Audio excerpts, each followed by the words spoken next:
Lieve Gott, zwei Method, wann ich werden so weit abstinent. Dazu hab ich kein Talent, nur ein Wein schenkt's mir rein. Ich bin heut, weil's mir gefällt, immer lustig, lebensfroh. Vor mir raus irgendwo, sing ich das als heut. Jesus, Freundel, ausgesteckt ist, da gibt's Weindeln gut und süß. Gibt's mir geschwind ein Lied daher, vorhin mir ist Kammerleer. Jesus, Freundel, ausgesteckt ist, da gibt's Weindeln gut und süß. Gibt's mir geschwind ein Lied daher, aber höher geht's nicht mehr.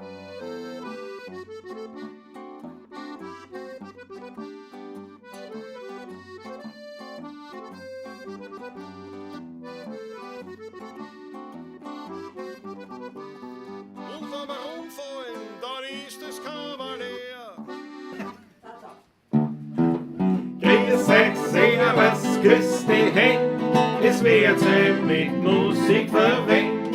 Wir spielen für euch die 16er Uhr. Ihr hört seit Lieder aus früherer Zeit und manche Hoden sind schon von heut.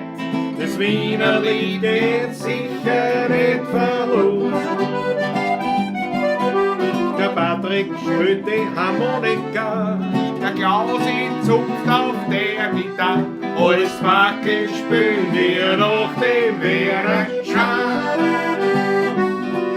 Die Quetschen klingt halt super fein, die Kontrabomben hintendrein. Und sein klingt jetzt auch schon recht human. Drum leid und grüß euch, servus, küsst die Hände. Es wird Zeit mit Musik verwendet. Wir spielen für euch die 16er Burg.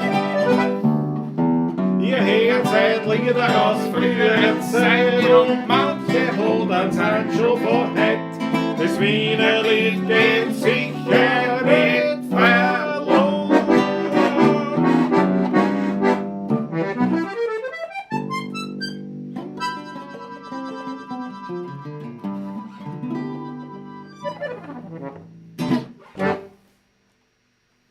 Grüß euch, servus, habe die Ehre, frohe Ostern alle noch. Frohe Ostern! Ostermontag ist heute und Ostermontag ist schon vorbei, aber es ist halt immer noch sozusagen. Ja. Ostermontag ist noch, ja. Ostermontag ist noch, wir sind beide auch im Osterhasenkostüm, beide gleich. Beide Gleichheit, oh, nicht ausgemacht, ja. Mir war früher gar nicht aufgefallen. Ist sehr selten, aber dass mir. Ja, okay. Aber Macht nichts. macht ja nichts. Macht ja Die nix. Leiberln, wer es nicht weiß, die Leiberln kann man kaufen.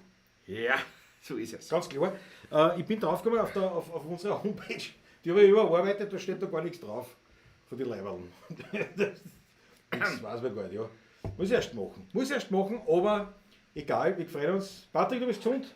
Ich bin topfit, alles Ja. bestens, ja. Gott sei Dank. Trotz Lockdown, alles, wir sind fit, wir Ja. sind beieinander, aber wir haben Durst. Mörderischen Durst und aus irgendeinem Grund,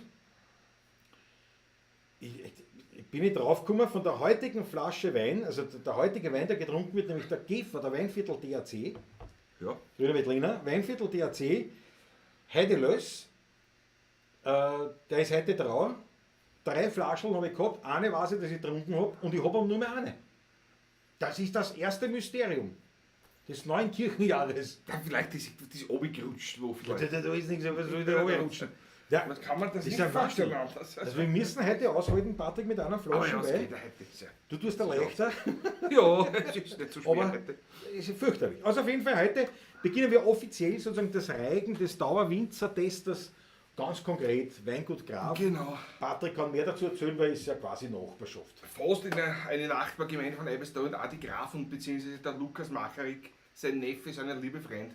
Der Köllermeister Der quasi, Familie. ne? Der kann man Lukas so ist sagen. der Köhlermeister, der Adi der Chef und der Adi Graf ist ja nebenbei noch, habe ich ganz vergessen zu sagen, vorher schon, der ist ja ein Bezirksweinbau-Obmann. Das ist habe ich In gar nicht gewusst. Wieselburg schon seit längerer Zeit der Adi. Nicht? Ja, ganz liebe Leute machen einen spitzen Wein, finde ich, also es ist Absolut. ein Traum. Wir haben in Vor-Corona-Zeiten dort einmal eine leibende Weinverkostung gemacht, war mal eine Partie. Du, deine Frau, ich, meine Frau und noch 2 Bärchen waren dabei. Ja, mein Bruder war dabei, Genau. meine Schwägerin Oliver. war dabei, Oder mit Claudia und Karin noch zwei. Norbert waren dabei, Genau, das weißt du nicht. 8 die Leute. Christa, ja. Und Ja, war ganz leibend. Ganz leibend. Wir sind mit Mistelbacher super Taxi heimgefahren.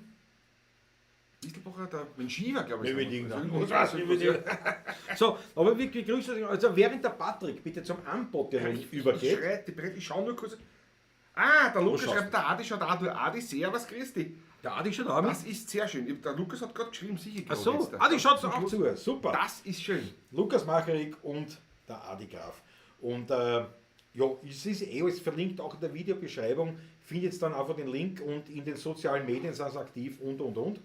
Und ich habe schon die erste Bestellung, muss ich schon Ja, ich aufgeben. muss gleich eine, Lukas, kannst du gleich Ja. notieren, ich brauche einen 6er Karton vom Sprudel, vom Pinot Noir, Jawohl. vom Pinot Secco. Bezahlterweise. Bezahlterweise, natürlich. Liefert es mir und lieferst da und ich liefere es weiter mit einem Aufschlag. Der gewaltigen. Glaube ich kaum bei der Monika. Glaube ich auch nicht. Aber auf jeden Fall haben wir schon beim Verkosten. Ja, das ist übrigens das nächste. Da fehlen mir jetzt auch 5 Flaschen. Ich habe nur mehr 1 Flaschen vom Pinot Noir Sprudel. Ich nehme da wieder Ich brauche da auch wieder. Lukas, das machen wir Was er schon. treu ist. Was er treu ist, ja. Ja, Was haben wir? Jana Walterowa ist dabei, Susanna Boom aus der Reha, alles Gute, geh weiter in die Irma Inkofer, schau zur Momo M, Wildcat, du hast gestern Geburtstag gehabt, stimmt das?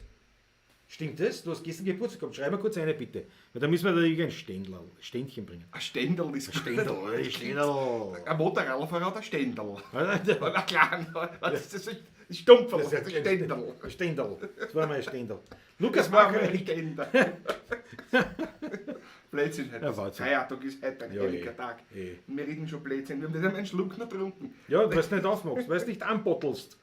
Andreas Christiner ist dabei, wo wir immer schon gesagt haben, Steuer meine Eltern, Matthias Mariacher, Elisabeth Graf schon dazu, ui, du musst jetzt anreißen, Patrick. Ui, ich reiß mich, ui, bin ich.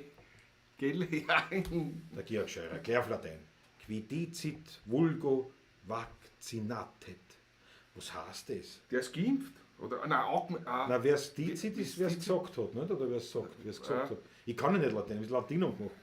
Vulgo, also alias. Ja. Na, oh ja, er ist geimpft, ja. Er ist geimpft. Ja, ja, ja. klar. Ja, Ja, klar. er schaut das geimpft dazu quasi. Vaccinatet, Vakzin- will geimpft sein. Der Scheurer Ein ist bisschen Latein geimpft. kann ich also nicht gehabt, aber meine, Ja. meine Ex war lange mit einer Lateinerin und Altgriechin verheiratet. Also, Ja, gut. und mich ein bisschen interessiert auch. Also, Ja, aber ich meine. Das heißt ja nein, nichts, eh ne? nicht. Ich mein, Aber interessiert ist schon. Ne? ja, aber man kriegt ein bisschen was mit. Du, der Fred Bertelmann fragt zu Recht, heute kein Clubhouse-Stream. Nein, weil erstens habe ich vergessen. Zweitens habe ich wahrscheinlich auch deswegen vergessen, weil ich das wieder nicht los oder aufhöre, sondern es ist einfach, das wird mir sonst wirklich zu viel. Also ich komme schon langsam wirklich dann an die Grenzen meiner sozial-medialen Tauglichkeit. Und so gerne das alles mache, das geht nicht. Ich muss ein bisschen realistisch bleiben mit dem, was ich umsetzen kann. Und jetzt, das Clubhouse ist da jetzt wirklich am wenigsten und es stimmt, weil einige Leute natürlich wirklich zu Recht sagen, ja, das ist ja nur für iPhone-Besitzer. Und in Amerika ist es kein Problem, da sind 50% der Leute haben ein iPhone, Ich glaube aber bei uns sind 20. auch Nur 20. Naja, noch mehr haben sie nicht. Ich glaube, ja. bei uns sind das ja die Hälfte Nein. der Smartphone-Besitzer mit iPhone. Nein, in Europa oder im deutschsprachigen Raum, das sind 20, 25 Okay. Prozent, ne, die da ein iPhone haben. Okay, nein, ich hätte schon auf mehr Ja. geschaut. Nein, In meinem Bekanntenkreis sind nicht die meisten. Ich weiß, ja, nein, es sind Interessanterweise. viele, aber es sind auch Ja. viele eben nicht. Und dann haben sie immer gesagt, ja, wir machen das auch für Android, nicht? Und das ist aber bis Aber es jetzt nichts passiert nichts. geschehen. Ne? Das ist, ja. Und dann, ja, es ist einfach von der Zeit her wirklich, und da werden wir das ein bisschen strukturieren. Und deswegen sind wir nicht dabei, aber freut mich, dass da aufgefallen ist, auf jeden Fall. Fritz Startguss natürlich voll dabei. Das taugt mir auch wieder. Ja, Lukas Machel sagt so, machen wir schon. Klingonisch, sagt der Sonntag Tagesteil. Das ist Klingonisch. Nein, es war Latein. Aber es war vielleicht ein Wirklich? Altklingonisch. Vielleicht- Kann ja auch sein. Nicht? Dann war es vielleicht vulkanisch. Vulkanisch. Ja, möglicherweise. Ich weiß nicht, ob die zusammengehört haben. Ui, schau. Fatscher-Motor sagt, Smart ist überwiesen. Aber das kann ich noch. Das kann ich Das noch. kann ich auch. Mit beiden nicht. Aber immer kennen. Mit der linken bin ich ein bisschen botschert. Mit lang und in Meine Mutter hat es immer so angehört. Weil mein Nachbarbub in Ottergring, Wir schweifen gerade ab, aber es Ja, macht nichts. wenn er spielen kommt, ist das, wir waren beide so Winnetou-Fans und halt so Star Trek, ne? Ja, schon, voll schön. Also Star Trek war eigentlich noch Raumschiff Enterprise, hat das ursprünglich geheißen bei mir. Noch. Ja, eh. Als Bub. Da hat es wirklich Raumschiff Enterprise. Star Trek hat das erst nachher, da war ich schon ein bisschen älter gewesen eigentlich. Ja, das hat es doch vorher Im schon Kindergarten gegeben, vorher ja, hat weiß das, ich gar nein, nicht das hat wirklich Raumschiff Enterprise. mehr. Ja, das weiß ich, die Serie der Raumschiff Enterprise, Und aber es Star hat Trek so hat's dann zum nicht- Star Trek hat gehört. dann nachher erst, da war ich schon im Gymnasium eigentlich. So. Ja, das schon, aber ich glaube, es hat irgendwie so zusammengehört. Also Star Trek war eben diese Enterprise-Geschichte und Star Wars war die andere Geschichte. Star Wars, ja. Ja. Und dann hast du da gegeben Winnetou. Ein ganz anderes Pflaster, aber natürlich.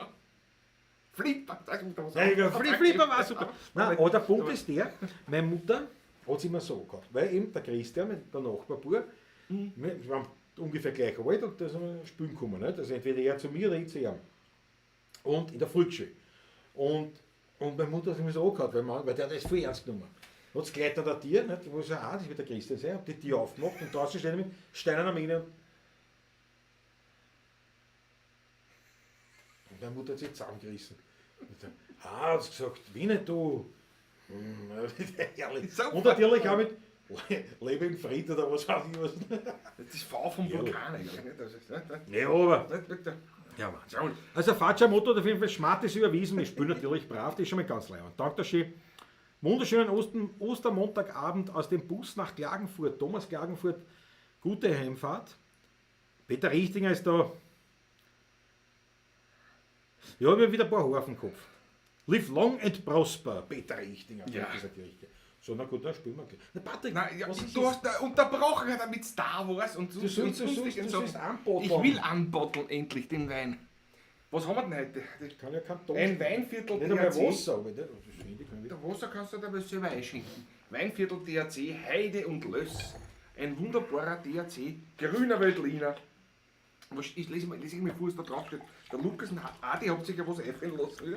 Freche Nase nach Wiesenkräuter, saftiger Abgang mit lebendiger Säurenstruktur, animierend zu trinken. Und ich bin gespannt, ob wir die grüne Birne auch schmecken. Ich bin gespannt. Ich hoffe, dass wir Bin keine schon grüne gespannt. Bieren kriegen davon. Ne? Die rote werden wir kriegen, wenn wir. Nein, wir trinken ja nur eine Flasche heute. Leider, ich habe ja nicht mehr. Das ist wunderbar. Ich weiß nicht, wo die hingekommen sind. Ich freue mich drauf, die kosten wir nicht. Das war eine Idee. Machen wir auf. Ein wunderbarer Drehverschluss, Schraubverschluss, ich bin begeistert davon. Da haben wir schon oft Diskussionen gehabt, ich weiß nicht, der Pawlatschen. Wir haben noch nie diskutiert. Du erzählst nicht mehr davon. Ich liebe ihn. Ein Schraubverschluss. Nein, ist das Gescheiteste. Mein Vater zum Beispiel sagt auch vollkommen zu Recht, weil natürlich aufgrund des fortgeschrittenen Alters hat er gesagt, trinkt er natürlich nicht mehr so viel. Und da ist natürlich ein Schraubverschlusswein, ein Leibwand, machst du auf, dann schenkst du halt auch 8 Leib, machst du ihm zu und kannst dir ein paar Tage offen lassen, das ist ja kein Thema. Du, ich weiß, wie er schmeckt, die sind ja schon 2 Flaschen weg, aber an eine kann ich mich erinnern, die andere Wir haben nicht. Samstag der 3-3 getrunken. Nicht von dem, sondern von meinem Privaten. Also. Das ist ein Wahnsinn. Schau, Herrlich. gerade die Flaschen aus dem Blickfeld. Ja, Bitte, schon danke. Ist was ist Bitte, schon weg danke. wieder. So, schauen wir mal rein. Wer natürlich mittrinken will, ist herzlich eingeladen. Gell? Genau. Einige haben ja ein wunderbares Kostpaket bestellt. Manche sogar mehr. Ja. Christoph Acker hat gleich 2 genommen, nicht, glaube ich. Na, 12 Kisten. Oder 12 Kisten, genau. 12 Kisten. Und das kann man natürlich nach wie vor. Ich bin nach wie vor im Bild, das kann man noch immer. Man Sicher, ja wer dann schon- einsteigen will, steigt ein einfach. Oder wer noch eine braucht oder 2, wurscht. Oder Da muss man wer, halt nachtrinken. wer nur einen speziellen davon will oder was, kann er auch haben. Also, es ist Also sehr zu auf unseren sehr zum Dauertester. Wohle. Adi Lukas, Wohl. auf euch. Dankeschön. Und natürlich auf unsere großartigen Pavlacisti.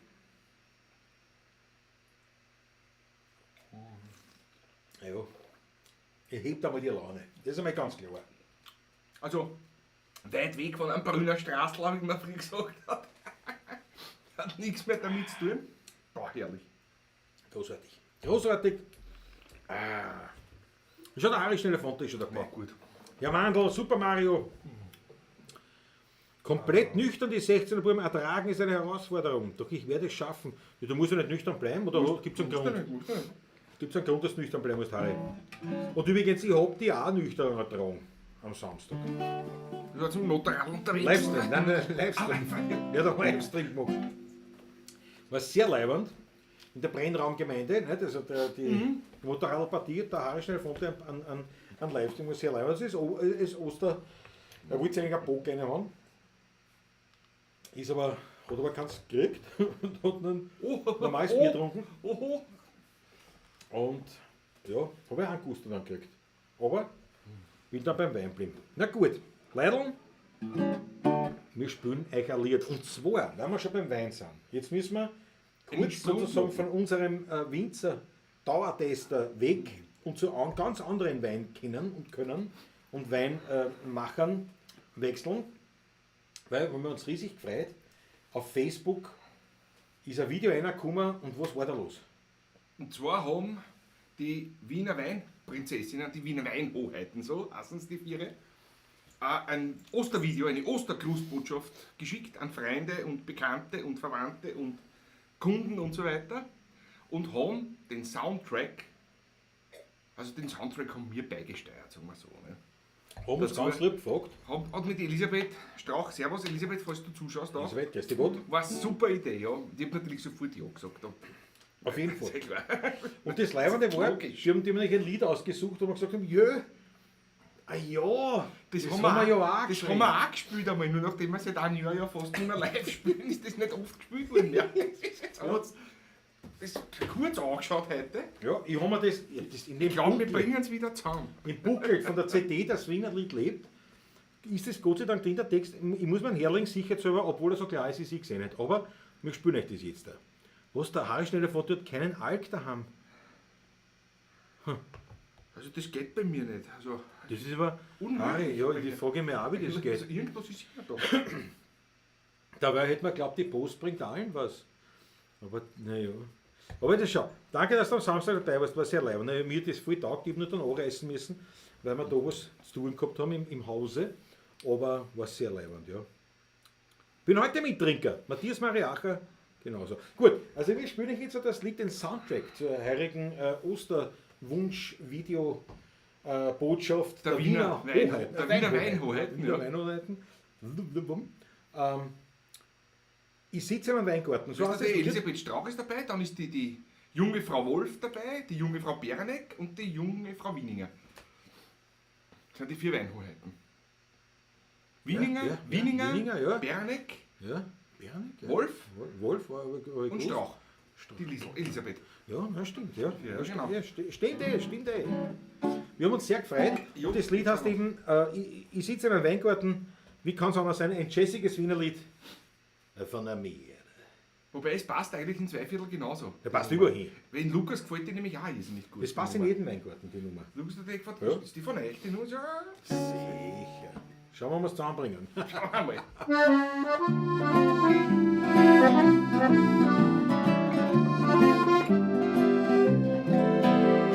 Ich sitze in einem Weingarten unter einem Baum, weil zwischen die Rebstück fühl ich mit der Hand. Das Weinlaub besticht durch sein saftiges Grün, dazwischen schau ich auf mein herrliches Wien. Und über mir wärmt mich der Sonnenschein, ich sitz darunter und trink ein Flascherl Wein.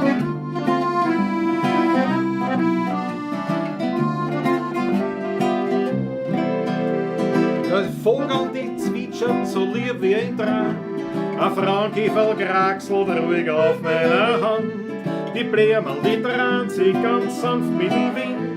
Ich freu mich so, als wär ich nur ein kleines Kind. Und zur Kamera heut noch gib ich sein. Ich freu mich und trink mein zweites Flascherl Wein. Das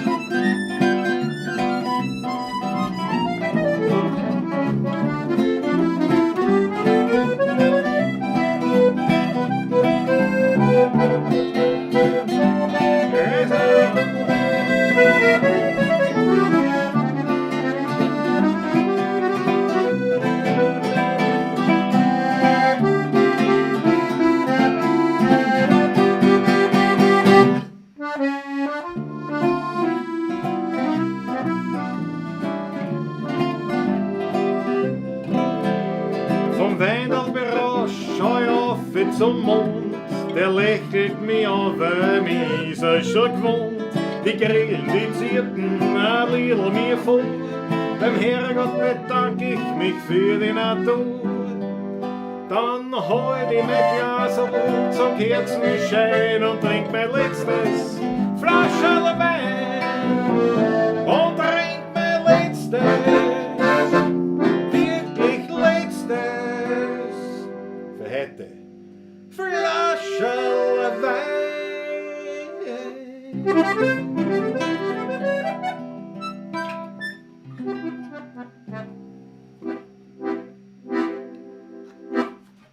Yes! Ich sitze in einem Weingarten. Ich sitze in einem Weingarten, unter einem Baum.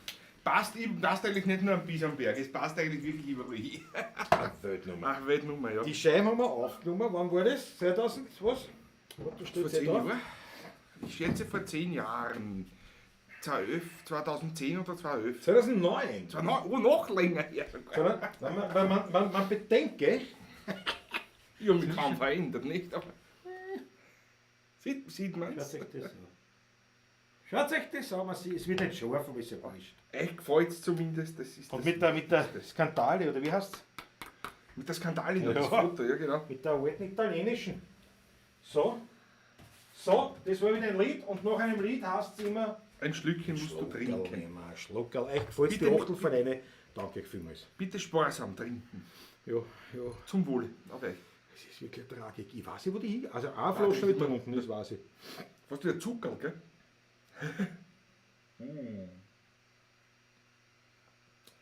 Und der Nosen fallen. Ganz herrlich, ganz herrlich. Ganz herrlich. Überfreit. Du kannst auch ruhig 3 Flaschen auf einmal, also Kann man. kein Schädelweh, kein Schädelweh, Haben wir gar schon öfters nichts am nächsten gemacht. Tag. Null, gar nichts. Also, das ist, Aber wir haben ja Ostern, da reden wir nicht von Saufen, sondern da reden wir von den Eier. genau, von der Ehre. Und der Patrick ist also lieb, der hat Eier mitgenommen, weil wir haben natürlich gesagt, Nicht mehr, das ist ja wirklich. Ich habe welche hier. was liegt denn da oben? Ah, das Keyboard, das habe ich schon gesucht. Das liegt da oben. Das liegt so gefährlich oben. Ja, irgendwie. das war- Jetzt- Ich glaube, das war jetzt beim nichts. Staubsaugen, aber das da aufgelegt.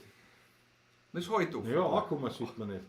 Kommt eh keiner Aber, hin. nein, es ist deswegen, weil von dort, nämlich neben dem Keyboard, liegt ein Utensil, das brauchen wir jetzt da. Ja, unbedingt. Das ist mich, Patrick, Jawohl. das brauchst du. Weil ich mach dann auf, weil sonst verbringen wir den ganzen Abend dabei. War ja nur ein Griff. Das Ich habe jetzt nur den da. Weil wir haben natürlich gesagt, wir dann Eierbecken, der Patrick Ja. und ich ganz klar. der passt dir. Sicher. Der haut mir die Augen um. Ja, bei mir, das ist halt, das war mein Vesperhöhlen Schon. eigentlich. Ich schau nicht aus wie ein Ich bin, Trottel. ich bin ja glücklich, dass nicht nur ich deppert ausschauen. Aber Ja, wir dann haben, wie gesagt, schaut beim ja jeder Eiern, deppert aus. wir müssen auch also einer hat rot und einer hat blau. Das ist einmal wichtig. Wir haben 4 Eier mit, also das haben wir zum Testen. Und wie geht es Eierbecken? Wir wollen ja das korrekt machen. Wir wollen das korrekt machen. Beide Seiten müssen gleichzeitig gebackt werden. Ja, also Bei Spitze oder bei Boden. Spitze oder Boden. Ja, Und der unten halt darf nicht aufstechen. Der obere backt oben. der obere backt oben. Na gut. Ja? Na gut. Wer halt um, wer ist unten, weiß man das? Na, das machen wir uns einfach so aus. Also, Wir haben 4. aber wir arbeiten mit Sicherheit. Das sind aber keine. Das wollte schon. Geht nicht. So, warte, das musst du zumachen. Ich habe Gott sei Dank kein Visier. Das ist sehr angenehm. Was magst du haben? Ich bin blau. Dann nimm da bitte ein blaues. So, die Komm mal zwei. da her. Welche nehmen wir als erstes? Du sag auch, Spitze oder. Spitze. Also Kopf oder Popsch. Spitze und ich halt so. Du hältst so dann der 4 auf. Ja. Das schauen wir mal. Und 1, 2, 3. Er hat schon verloren. Er hat sich Gott sei Dank die blauen eingenommen, wie es gibt. Jetzt dreht man um, jetzt darfst du nochmal mit dem Popsch. Aha, okay. Popsch und jetzt hau du drauf. Du musst hecher, dass man Sieht man was, ja? So. Ja. Warte, ich setze mir die Laser-Zielvorrichtung ein. Jawohl. So, Ja, bist du bereit? geht. 3, Jawohl. 2, 1. Ja, der sagt, der hat ein waches Ei. Jetzt muss das essen. Das ist klar. Zweite. Das zweite. Oder zweite. machen wir ein Lied dazwischen. Nein, machen wir es. Jetzt nehme ich aber auch das andere Ei, nicht das hastig, aber ein Ding. Ja, das glaube ich auch erst. Doch, geht schon. Ich halte unten. Also, du musst weiter rauf, du musst weiter. Sieht man? Ei? Ja. Sieht man die Eier, meine? So. Geht schon. Jetzt schon? Ja. Ist wieder hin. Das drehen wir so um. Ja, jetzt halt ich. Schauen wir mal. Ja. Der macht das zu. Das ist meins. Also bitte, das ist der Beweis, es war doch kein Gipsei dabei. Nicht? Das ist, ich leg die jetzt aber trotzdem da auf die Seite. Ne? Du hast Ich jetzt tu's essen. du hast Ich tu's beide essen. hier, oder was? Ja. Das ist lecker. Ja, ist zusammen. Mein Onkel natürlich auch, hat ja gefragt, ob wir Topfencreme, der hat eine gute Topfencreme gemacht. Ob Ja, wir eine aber da haben weiß ich wollen. jetzt ein bisschen- Und da haben wir jetzt gesagt, ja, das war schon 3 Sekunden vor Sendungsstart. Und jetzt haben wir eigentlich abgelehnt, war ein Blödsinn, gell? War eigentlich ein Blödsinn. War eigentlich ein Blödsinn. Nein, das passt schon. So, also österliche Vielleicht werden es Traditionen. auch schon ein paar Leute. Ne? Das Landtal Stromer Marco schreibt schon die Calimero Twins. Ne? Die Eierbuben. Ja, das ist was Neues. Ja, und wir wollen euch einfach alles Ari bieten. und Obi-Horte. Ja, das ist so. Eine gute Scheibe, sagt der Lukas Machrig, und damit meint er sicher das Lied. Danke dafür. Aha, Andreas Christen meint auch schon, die Motto-Rutger nimmt schon langsam Vormann an. Ich glaube, muss ich mit Lukas auch noch reden, was der will. Wieso? Wegen einem Ja, Airbag oder wegen was? Wegen Ja, was? wegen einem Helm. Jetzt hab ich schon einen Achso, Helm ja, auf. ja, ja. Da, ich muss dir irgendwie ein bisschen angewöhnen an das Ganze. Ich muss dir ein bisschen angewöhnen. Nehmen wir einen Schluck, bevor das nächste Eis, spielen wir gleich wieder ein Lied. Nein, für was sind wir da? Ihr könnt natürlich auch Wunschlieder äußern. Eins haben wir schon. Haben wir es natürlich spielen. Eins habe ich schon gesehen. Was denn? Das Trepfelbad für die Susanne Bunt, die ist gerade auf Reha nämlich. Ja. Das Das haben wir macht man letztes gern. Mal aber schon gespielt. Ich meine, macht ja nichts. Ne? Weil sie ist auf Reha, da bin ich nicht so was, Susanne. So. Ist der Wackermann, der Klaus soll sein weiches Ei essen. Der Harry Schneller-Fonte nimmt dabei die Topfencreme an. Ja, wenn man keinen Alkohol daheim hat. Da müssen wir sehr kommen, aber das mit den Haushalten heutzutage, gell? Das ist halt ein bisschen schwierig alles. Also solange du keine Meldezettel für da hast. Kommt die Staatspolizei und rammt die Wecker. Was glaubst du? Achtung, Achtung, hier spricht die Staatspolizei. Und am Kippert liegt die vermisste Flasche Weinviertel DRC vom Graf. Matthias Mariacher, das war leibend, aber nein. Das habe ich angelegt. Ich habe Staub gesagt und das ist da am Boden gestanden. Und dann habe ich das da auf und habe es aber vergessen, dass es da oben liegt. Jetzt liegt es ein bisschen besser, aber es schaut noch immer ein bisschen vierer.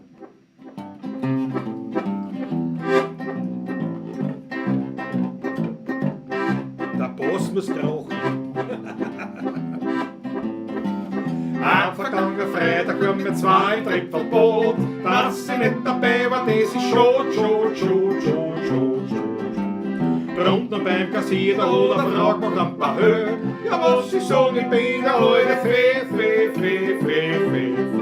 Was sind denn Sie? Tanzen Sie zupft der Bisan, weil uns ganz besund werden sie einander dumm. Doch weil ich fein bin und nicht gemein bin, stell ich mich immer mehr mit ihnen her. Sie glauben, dass sie da in einem Vogelhäusl sitzen, können zur schwache Frau tyrannisieren.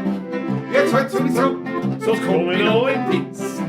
Und da in dem Garten bin ich ein Gartenband, ich kann noch eine spielen. Endlich sind wir drinnen in der Umkleidekabine. Ja, die Lockerten, die rennen Einer von den Lockerten, der ist ein amtlich gefühlt. Sie fragt schon aus, als wir ein Röntgenbild. Sie sind Gedränge in der Menge und keiner weiß noch gewiss, welcher Fußeigner ist. Sie ist wie ein Nollenhaus mit Singelstuhl, außer unser Nebenmann, der zieht uns wieder auf. So, jetzt probieren wir's heute einmal mit unserer Hosen. Kaum wir's drum, trifft uns der Nachbar wieder rein. Wir kriegen zu, an so einem Monster großen, und gehen zampen ins Boot hinein. Der Gefühlte, der kommt rein, steigt mitten auf den Saft. Da links der Katze mir und er ist baff. Wie er wieder aufsteht, tut er zum Brause hin, aber ja, passt der in die Duschkabine. In der nächsten Klause und der Brause, da rennt das Röntgenbild, grad hin und her wie wild. Sie ist ein Verhängnis, dass er so dünn ist, wer nicht zum Abfluss rutscht, dann ist er futsch. Jetzt macht's ein Pumperraum, jetzt was er furchtbar zusammenzuckt. Bei den Gefühlen hat's grad wieder einmal hin. Die ganzen Brausen sind verbogen, die Wind sind nicht druckt. Das ganze Trepfelbott, das ist jetzt hin. Jawohl. Jawohl. Puff, zack. Schlaf gut, Susanne. Gute Besserung weiterhin. Alles Gute, Susanne, ja. Schön, dass du dabei warst. So, boah, das war jetzt anstrengend auch wieder. War anstrengend, Wein aber auch kein mehr, ist nutzt ja nichts, gell? Muss man das selber nehmen oder? Ja, kannst du, ich muss nur kurz lesen und da halt die Leute mal. Da halt die Leute. Ist eh nichts, ist Danke für euch. Also, Schaut aber so. schön gern Schluck. Schaut aber so, übrigens, wir haben schon den Winzer Dauertester für den Anschluss an die Grafsche Orgie. Haben wir auch schon. Ja, da ist. Haben wir auch schon. Und zwar der Höfle-Michi vom Ausblick. Das sage ich deswegen jetzt schon so eine, weil nämlich am nächsten Samstag haben wir dort ein Live-Konzert. Also online natürlich, wie soll es anders sein. Ja. Aber es ist die Osterweinkost und auch da kann man natürlich noch Weine bestellen. diese Osterkostweine vom Strauch und vom Höfler. Ja. Also Strebersdorfer Weine sind auch, glaube ich, schon die Neichen. Sind das schon die 22? Ich glaube, es sind die 20er. Und ich hoffe, das ist ja der einen Blütenmuskateller auch hat. Der gemischte Satz. Der gemischte Satz Ja. enthält, weiß nicht, 10% oder so irgendwas, oder mehr sogar. Weiß nicht genau, Blütenmuskateller. ja. Habe ich nämlich mit Lukas und mit Adi über das Thema geredet. Die Ja. haben nämlich letztes Jahr oder vorletztes Jahr einen Blütenmuskateller auspflanzt im Weingarten. auch. Also ich schätze ihn sehr. Es ist eine ganz eine lustige Geschichte, finde ich. Absolut. Sehr aromatisch geschmackige Geschichte. Ich mag den auch. Der Honig, Manbehof, Holler Honig ähnlich. So, also, die Wiki vom Manbehof steht ja auch viel drauf. Steht ja auch viel drauf. Wie es da mal bei uns waren, haben wir gleich ganze Kisten vernichtet. Also eigentlich du und ich und die Wiki. Nein, eigentlich die zwei haben gesoffen. Die zwei haben gesoffen. Kann man nichts sagen. Da kann man nichts sagen. Nein, halt ich wieder zurück. Günter Vollenhofer hat die 8 Leute, wie die Irme Hinkhofer, Herr Mandl, Momo M, Werner Wichtig, Jota, Peter Richtinger, ich danke euch vielmals. Spitze, ist das auch ein Wienerlied, sagt der Christoph Radau. Ja und nein. Das Trepfelbad ist eigentlich. Waren Birren und Knapp, waren das Wiener Liedsänger oder waren es. Es ist eigentlich ein komponiertes, wie soll ich sagen, Eigentlich ist das Unterhaltungslied, ein ja. Rap eigentlich. Ne? Eigentlich ein Rap. Eigentlich, Ja. der Oli Bär sagt das immer so, schön, die Birren und Knapp waren in die 50er Jahren eigentlich waren die ersten Rapper. Eigentlich. Stimmt. Das stimmt eigentlich. Das Das stimmt. ist Das waren die ersten Leute, die haben das erfunden. am vergangenen Freitag waren wir 2 so großartig. Ne? Ja, aber Wienerlied, ja, ich meine, es ist auch wienerisch, nicht? Und das ist halt, weil es halt schon, wie soll ich sagen, weil es ein gewisses Alter hat, gehört es ein bisschen schon dazu. Aber grundsätzlich jetzt also zum traditionellen und zum Volkslied gehört es nicht. Das sind halt diese Graubereiche. Streng genommen ist es kein Wienerlied, aber bei uns schon.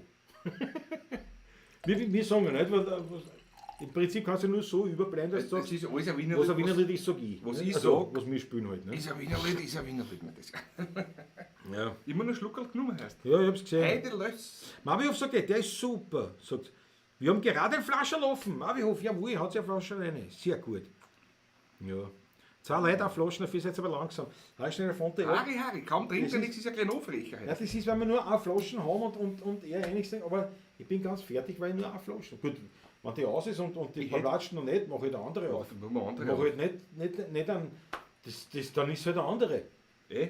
Ich meine, wo sind wir? Kein Problem, glaube ich. Gerhard Spörk ist dazugestoßen, Glaube jawohl. überhaupt kein Problem. Du, Wildcat, siehst du, das habe ich jetzt vergessen, Wildcat. Ich habe es sicher überlesen. Du hast doch gestern, jetzt warte ich drauf, bis du antwortest.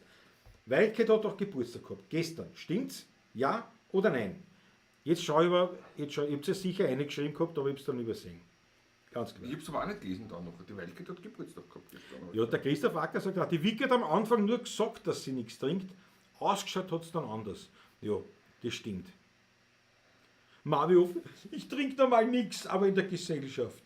Na, Ja. zwei. Ja, wenn man gern unter die Leute ist, nicht, kommt man jetzt sowas. Was nicht ist, das wird so gemacht. Snoop Dogg, Doggy Style, auf den Punkt. Wenn alle Stricke reißen, ist er damit Taxa da. Na. Nee, das hat mir zu. Da steht er. Der rutscht immer weiter hintere. Ja, warum? Es sollte etwas sagen, glaube ich. Ja, das ist wirklich ein Das ist Drama. nichts zum Was soll Trinken. ich machen damit? Kann ich nicht wegschicken. Nur zum Stehen. Wird schon wieder austrinken einmal. So, da glaubst du, dass da eine Antwort kommt? Dass da eine Antwort kommt wegen der Wildcat? Der Acker hat am Anfang gesagt, dass er ein lieber Bub ist. Ja, Gekommen ist es dann ja, anders. Ja, das stimmt. Das stimmt. Der Gefraßzackerl. Der Niederschläge. Ja, immer dieser Gruppenzwang, ja. Das ist das. Das ist schlimm, ja. Ganz So, schlimm. so hätte ich bis heute nichts trinken. Wann nicht der Gruppenzwang war. Nicht bis heute. Ich hätte nichts trinken und wahrscheinlich nicht einmal Fleisch essen.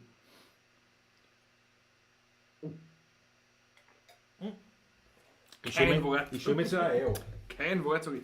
Ist das Salz auch da eigentlich? Nein. Nicht schlecht. Soll ich den das holen gegen geschwind? Nein, geh. Ja, und das Salz. Die Salz so ist rein. geil. Das Für uns Nicht-Österreicher, Tröpfelpott, Liedtext auf lyrix.at, der 301, ja. Der mit Taxi wird es nicht mehr los, das glaube ich auch nicht. Du, aber das Nein, den Tröpfelpott, bringen wir nicht an. Das das war früher die Einrichtung, wo man sich gewaschen wo man sich gewaschen hat, ja.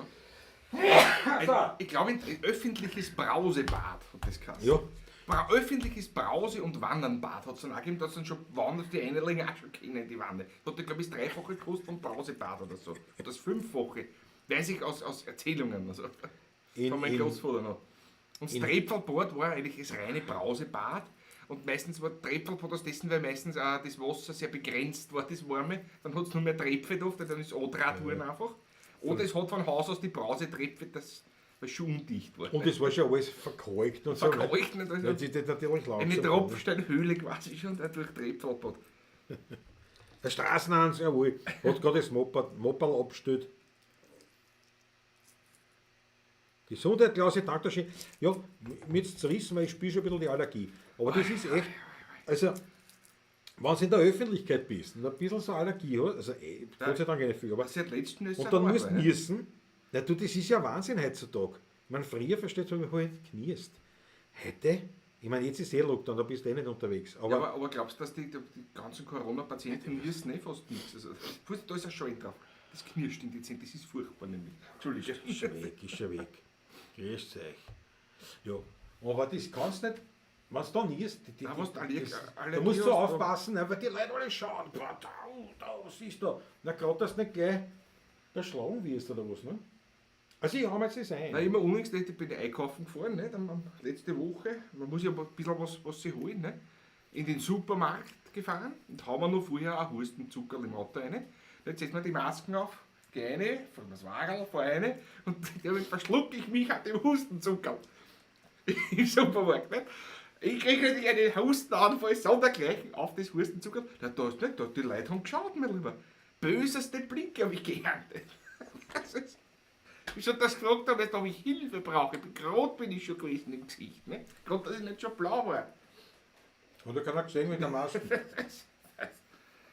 Aber ich habe sie wieder rausgekürzt. Aber das ist, momentan ist das nicht so einfach, ja, das stimmt. Ja. Früher haben sie Höfgott gesagt, heute sagen sie, geh weg. Na gut.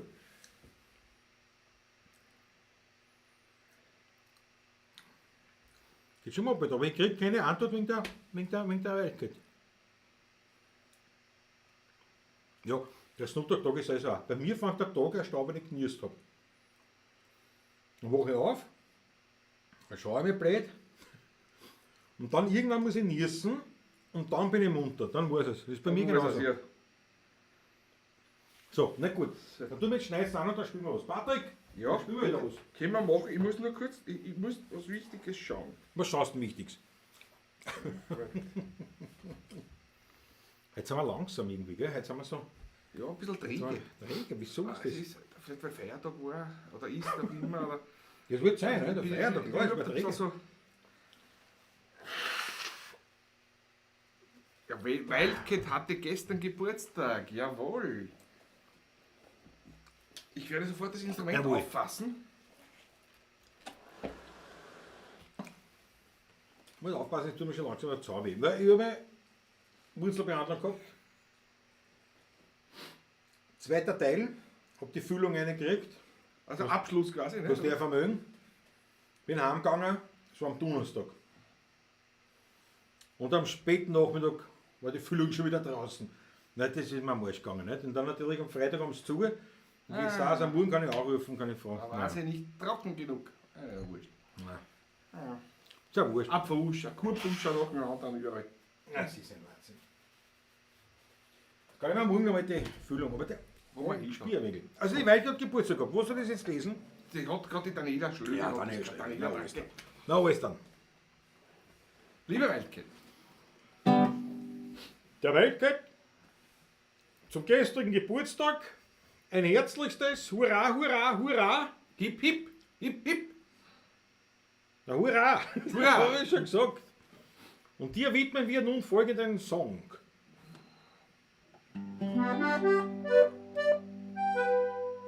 Zum Geburtstag viel Glück, zum Geburtstag viel Glück, zum Geburtstag liebe Waldcat, zum Geburtstag viel Glück. Hoch soll sie leben, hoch soll sie leben, dreimal hoch. Hoch soll sie leben, hoch soll sie leben, dreimal hoch. Alles Gute zum Wurzeltag. Geht jawohl. Jawohl, alles Gute, bleib gesund. Ja.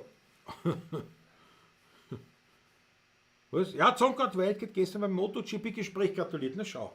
Na siehst du, habe ich das doch irgendwie richtig irgendwo mitbekommen. Also, wir freuen uns natürlich mit der Wildcat und so eine jung gebliebene Dame im Chat ist natürlich immer Hetz. Ist immer Hetz.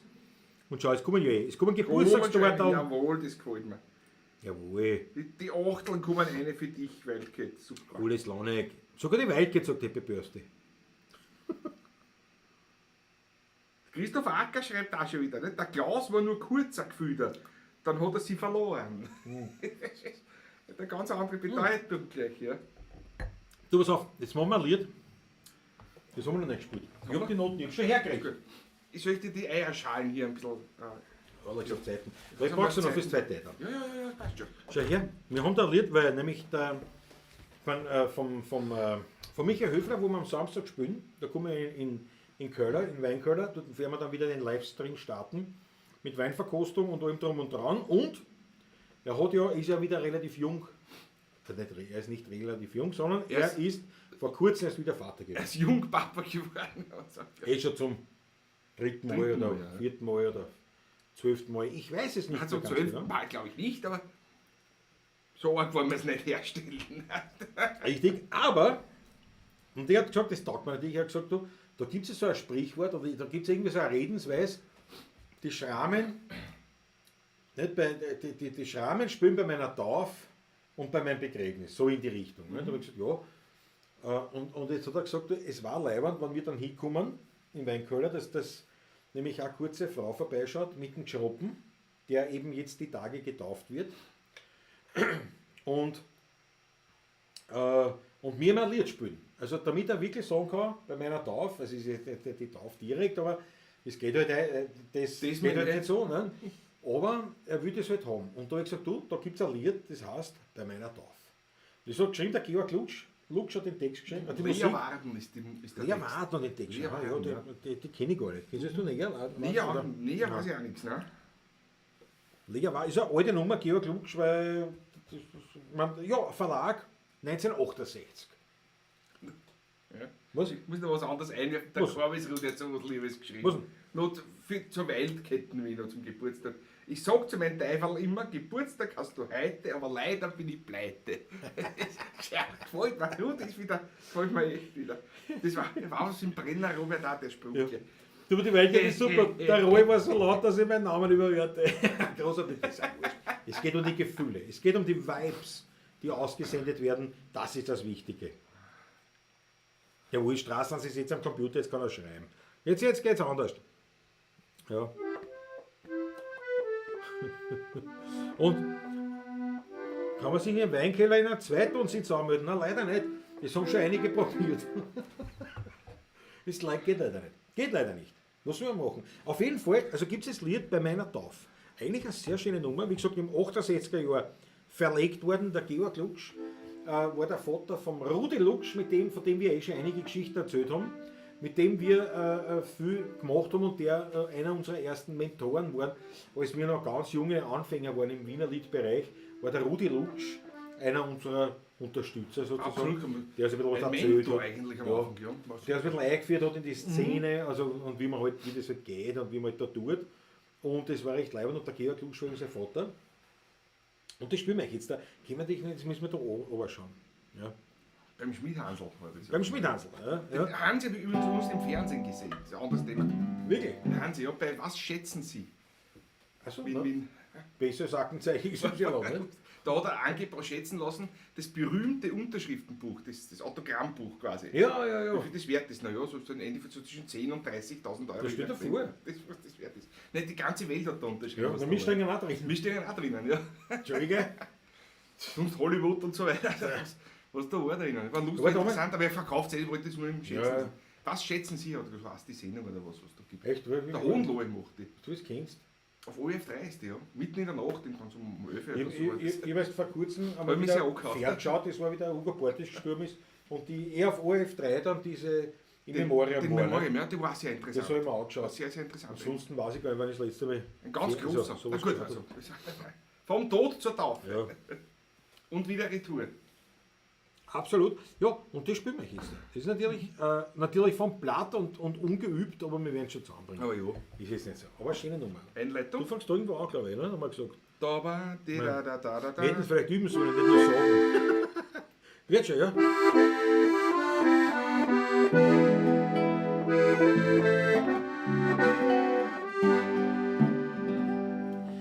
Bei meiner Taufe haben Schrauben gespürt, der Klang liegt mir im Blut. Ich glaube, ich hab schon damals gespielt, ein Wiener-Lied ist gut. Da hab ich gleich vor Seligkeit den Lutschka dann gehabt und immer nur ganz interessiert auf der Musikanten geschaut. So hat's mich zu den Schrammen gezogen, in Freude und auch in Leid. Sie haben bei meiner Hochzeit gespielt und auch in schwerer Zeit. Vielleicht erklingt an meinem Grab ein letzter Abschiedsgruß, dann waren die Schrammen in mein Leben, der Anfang und der Schluss. Warum ich gar so an der Muse häng und für ein Lied den letzten schönen Geschenk, den tun die Freundl mich oft fragen. Und ich kann auch jedes Mal nur sagen, meiner Taufe hat Schrauben gespürt, der Klang liegt mir im Blut. Ich glaub, ich hab schon damals gespielt, ein Wiener-Lied ist gut. Da hab ich gleich vor Seligkeit den Lutschka dann gehabt und immer nur ganz interessiert auf der Musikanten geschaut. So hat's mich zu die Schraube gezogen, in Freude und auch in Leid. Sie haben bei meiner Hochzeit gespielt und auch in schwerer Zeit. Vielleicht erklingt an meinem Grab ein letzter Abschiedsgruß,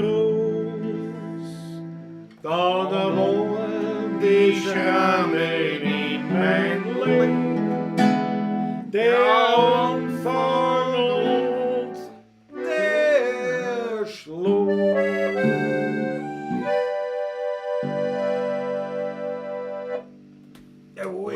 warum eigentlich? Ja. Noch nicht ganz Luftmarin vorgetragen, aber wir arbeiten dran. Da, Bei meiner sofort muss ich meinen Finger erheben. Erhebe. In der Zwischenzeit Erhebe. kam hier von der Wildcat, von Roy Mäusle und von der Wildcat für die musikalische Unterhaltung. Jawohl. Der Roy macht fest Danke, damit. fünfmal, ja. Fünfmal, danke dafür. Der gefallen hat sich auch. Muss gleich einen Schluck nehmen. Jawohl. Jawohl. Was haben wir jetzt? Ein Lockdown Nummer 4 haben wir jetzt, gell? Stimmt das? Möglicherweise, ja. Der Dienst hat Angst, aber ich bin ja die Gitarre abpumpert, Ja, Harry. ja. Harry, schneller von, Ich sehe es im Augenwinkel, aber ich denke mir halt, Wildcat. Lause, man kommt da. Also, Wildcat, danke, das steht so wohl. Wer ansonsten der Meinung ist, ja, die Burschen können unterstützt, weil so mit Herz und Leidenschaft, wie die das Wiener Lied darbringen, das muss natürlich so rennen. Die finden natürlich da unten am Bildrand, am Bildesrand die Möglichkeit, wie man den virtuellen Hut bedienen kann und natürlich auch in der Videobeschreibung selber. Also wir sagen herzliches Dankeschön Dankeschön. für eure großzügigen Schmattes, den es eine haut, wie beim Heirigen, wie wenn wir zusammengegangen hatten. So. Das einmal dazu. Aber man merkt, heute sind etwas weniger Zuseher. Ich glaube, das liegt am Osterwoche. Ja, das wird der Feiertag sein, ja. Wird der Feiertag, was denn, ne? Nichts passiert. Was die Leute sind unterwegs, gell? Osterfeiern und so. Weißt du, wie es ist oft, ne? Und. Ui. Ja. Gut, ich bleib, oder? Geht, Das geht. geht. Ja, gar nicht, gell? Wollt man gar nicht. Ja, weil Jö. das. Oh, Leiber, Dankeschön. Jö. Dankeschön. Ja, Ist wohl. nur Dankeschön. wegen Haare. Dankeschön. Wegen Haare?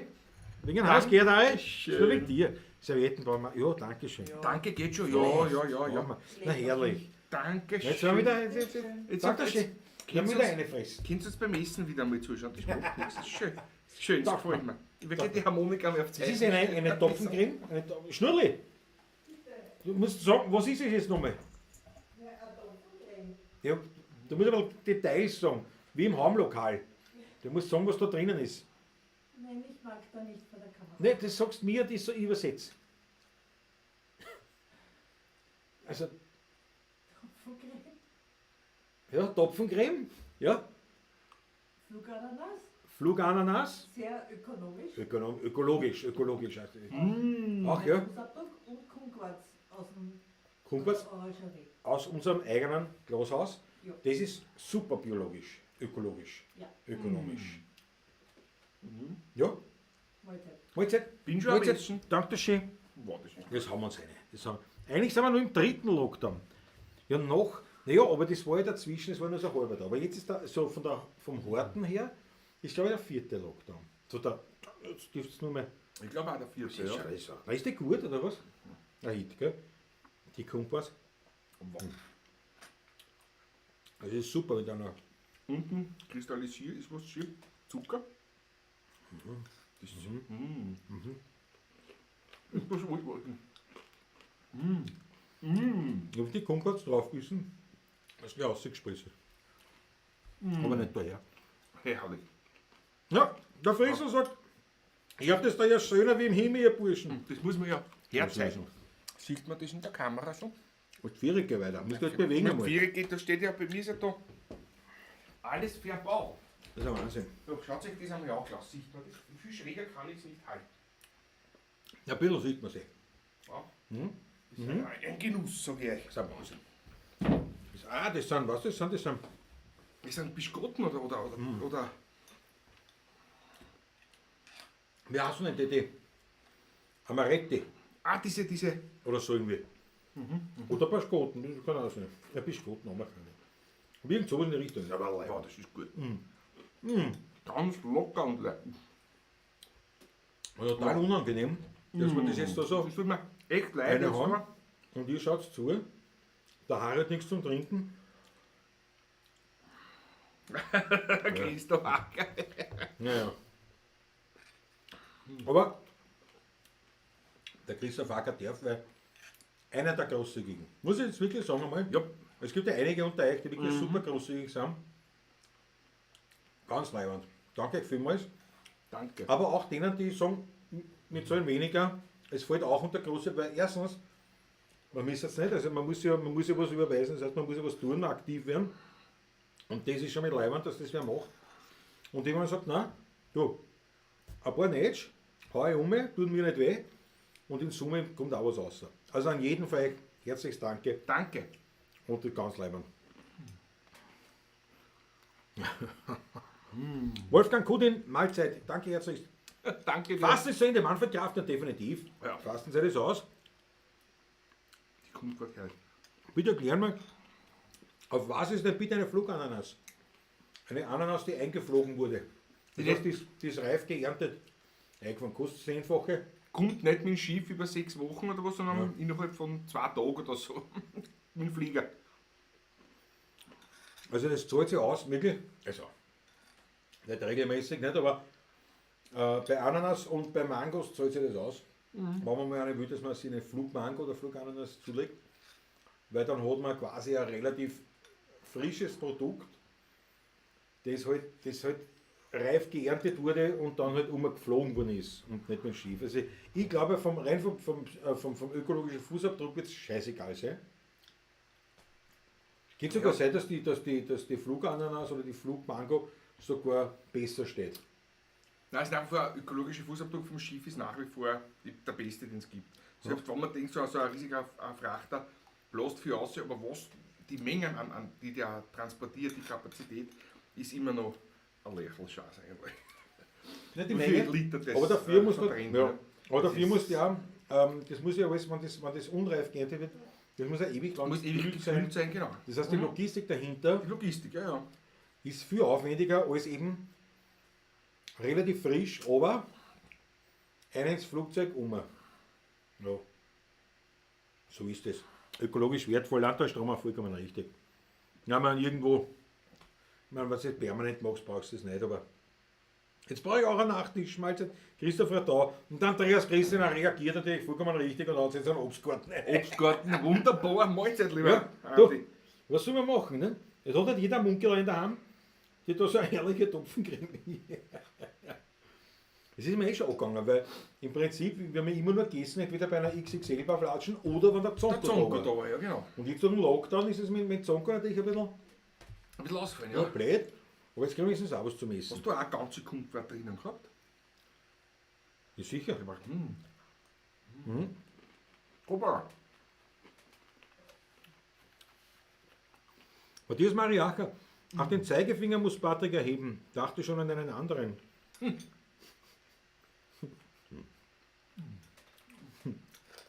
Herrlich. Andreas Christian, wir werden uns auch wieder mal treffen, sobald wir dürfen. Ist schon notwendig. Andreas Christian lernt ja auch steirische Harmonika jetzt seit einem halben Jahr. Wunderbar. Und noch jemand fängt an, nämlich der Dauerwinzer, der Lukas, hat angefangen mit der App zum Spielen. Jawohl.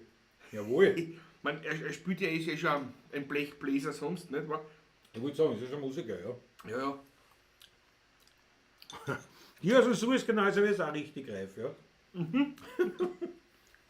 Ah, du hast schon einen Mangowein dann. Ja. Dem schon von der Gärung begonnen. Wir müssen schneller essen, weil wie wirkt denn das? Wie schaut das aus? Wir sitzen noch da und essen. Ja, aber ich kann es nicht oberwirren. Ja, Wir reden ja auch dazwischen. schneller essen halt. Alles wirklich gut. Ja. Auf einmal sind mehr Zuseher, seit wir essen. Ja, geil. Seit wir quasi die Pappen halten. Das ist unglaublich. Die Ananas mit einer Gütesiegel, ja. Das einer Gütesiegel ist auch so eine Verarsche. Aber die Wicke schaut eh zu vom Marvihof. Wenn ihr ein Rindfleisch wollt, müsst ihr an die Wicke wollen. Da wisst ihr genau, woher es kommt. Genau von dem Hof nämlich, da wisst ihr, die Weiden quasi die Wiesen, wo ich hinschaue, von meiner Klause aus, genau dort fressen die Kühe. Und da haben wir Gaude. Und ganz leibend wird es dann, wenn sie einen eigenen Schlachtraum haben. Weil dann haben die Viecher gar keinen Stress mehr. Genau so ist es. Weil das hat mir so erklärt, da wieder dieser Schlachtraum, der ist ja dann quasi ein Teil vom Stall, kann man sagen. Also, sag ich jetzt mal so. Bitte was? Hab ich da? Und du Nein. hast du gewischt. Nein, ich hab nichts Oder ich hab gewusst. Geister gehört. Ein Geist eher, weil da war gar nichts. Nein. Oder es war Wut. Ich hab's aber auch gehört. Ich hab nur so gehört. Ja, Wolltest du noch was? ja, wollte ich noch. So auf die Art, ja. Sag ich, ja. Ja. Ja. Genau, Lukas Macher hat gesagt, deswegen glaube ich beim DAC, der ist immer regional. Absolut richtig. Hast ja DAC, nicht? Der Philipp Zach hat nicht gesehen, dass im Haus, er muss noch mal zum Gesöchten greifen. So ist das Leben. Na, aber auf jeden Fall ist dann so der Schlachtraum. Das ist dann quasi so eingebunden in Stall, mehr oder weniger. Das heißt, die Kühe kennen den Raum da. Ne? Da ist dann ein Futter drinnen und so weiter. Ne? Und dadurch kennen sie das und dann irgendwann gehen sie halt auch da rein. Und das weiß ich ja, wie es war. Ewig lang her. Bei den Moostheirigen bei uns da in den Kirchen. Nicht? Und da war zum Beispiel jetzt der eine Bauer, wo man öfters war beim Moostheirigen und der hat, wenn der schlachten gegangen ist, der hat gesagt zur Kuh, Resi, komm, das kann man nicht. Ja, brav, da komm her, na, zack. Und ist reingegangen und hat gesagt, ich hab das gar nicht mitgekriegt, dass da irgendwas jetzt passiert, weil es alltäglich war. Und das ist echt leibend. Also, wenn wir ein Rindfleisch haben will, Marvihof. meldet euch beim Marvihof. Punkt. Aus, basta. Christoph Acker, passt auf, dass ihr euch nicht abbaut, die Flecken könnt ihr nie erklären. Der Matthias Marichermann schaut aus wie Spiegeleier. Ja, ähnlich von der Weiden, gell? Gibt es am Marvihofer Schweindl? Nein. Aktuell nicht, aber wer weiß. Wer weiß, man natürlich viel Leute anregen, was weiß man. Aber aktuell gibt es nur Rindfleisch. Und das ist höchste Güte. Der GS Ferche, der hat ja das höchst gelobt. Ja, der hat sich was gebraten. Ja, ein Fledermausl. Und dem kannst du es glauben, das ist ein kleiner Fleischhauer. Und der Ja. ist höchsten Lobes. So, Patrick, ich hab zusammengegessen. Zusammengegessen, ja. Ich werde mir noch mehr Wasser einschenken. Mucki, das war super gut. Ganz grandios. Mit dem Wein müssen wir ein bisschen sparen. Nein, müssen wir nicht, weil Reißen wir das nächste Flasche machen. ich reiße jetzt in andere Flaschen. Wollen wir nicht brauchen. Wir kommen meistens mit einer Flasche durch. Jetzt werde ich ja dann den Rest. dann wieder Wir arbeiten am organisieren. Schlachtraum, ein bisschen noch. Ja. Da ist natürlich auch Corona ein bisschen reingefahren. Ja, klar.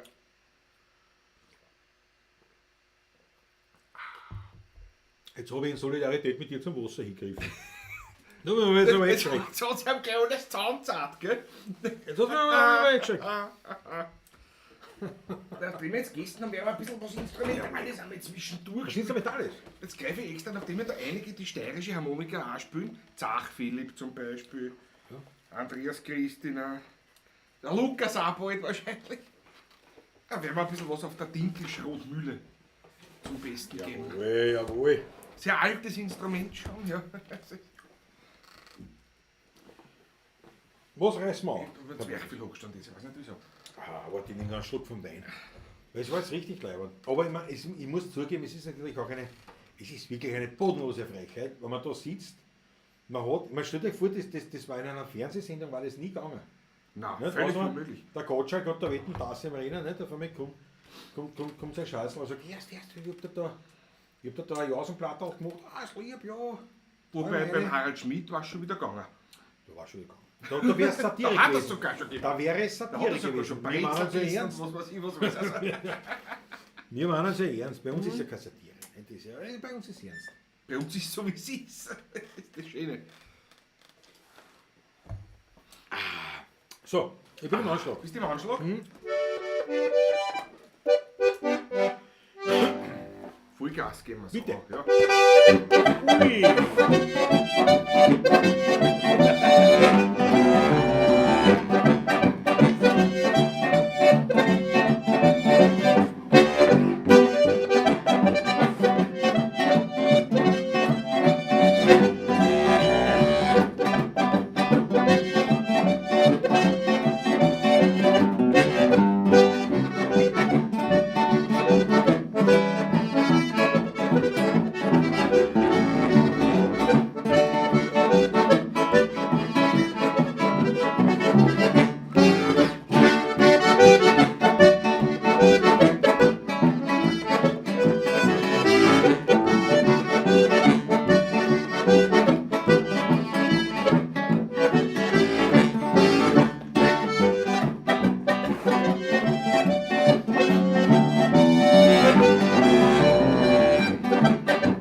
ist ein bisschen außer Atem gekommen. Jetzt der Klaus, aber ich nicht eigentlich. Das schenkt man noch vielleicht, ja? So drum. Pass auf, was das mache ich in Arschlifter. Jesus. Ja, den haben wir letztes Mal eingeführt. Und Bitte schön, Herr. danke herzlich. Schlucker, muss ich mir schon nehmen. Der Schlucker. Nicht viel. Die grüne Birne stimmt schon zum Schluss, aber erst, wenn man frisch aufmacht vor allem, die Flaschen kostet.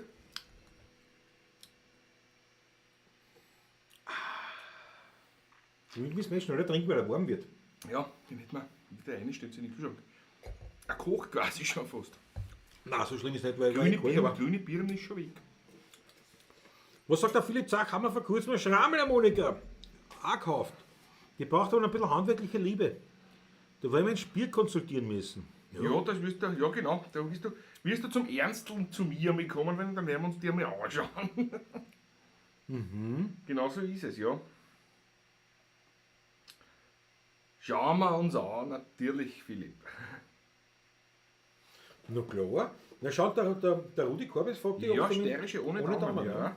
Außer für gewisse, ja, spezielle Kombinationen. Ja. Wenn man da so Zusatztöne mitverwendet. Nicht? Das Problem mit Dan zum Beispiel dann, nicht? Gut, jetzt machen wir die Arschlifterpolka. Arschlifterpolka, Eigentlich ist es eigentlich ein Polka, es ist eigentlich gar kein Borisch, wenn man es genau nimmt. weil er heißt Dimple Borisch Es im ist- Original. Es ist eher Borisch, aber es ist, ja. Ich müsste da auch mitmachen. Ne? Ihr kennt es eh schon, oder?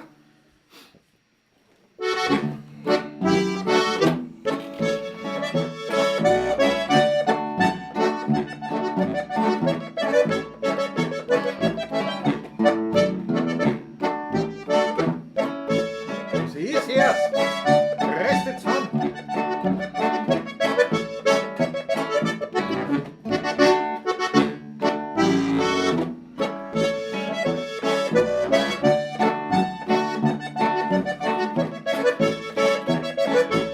Und dann ist Fenster aufmachen.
Der Arschlift, der falsche, der ist genannt, ja.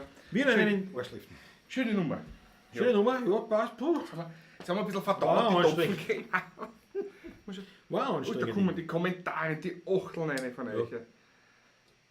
Wir reden untereinander. Weißt du, Schön, es macht mir Spaß. Es ist ja, wir bieten ja nur Oh, ich muss sofort auf. Was? Zeigefinger habe ich ganz. Christoph Acker. Ackerl. Der Ackerl. Sehr zum Wohle. Dankeschön. Auf den Ackerl. Prost.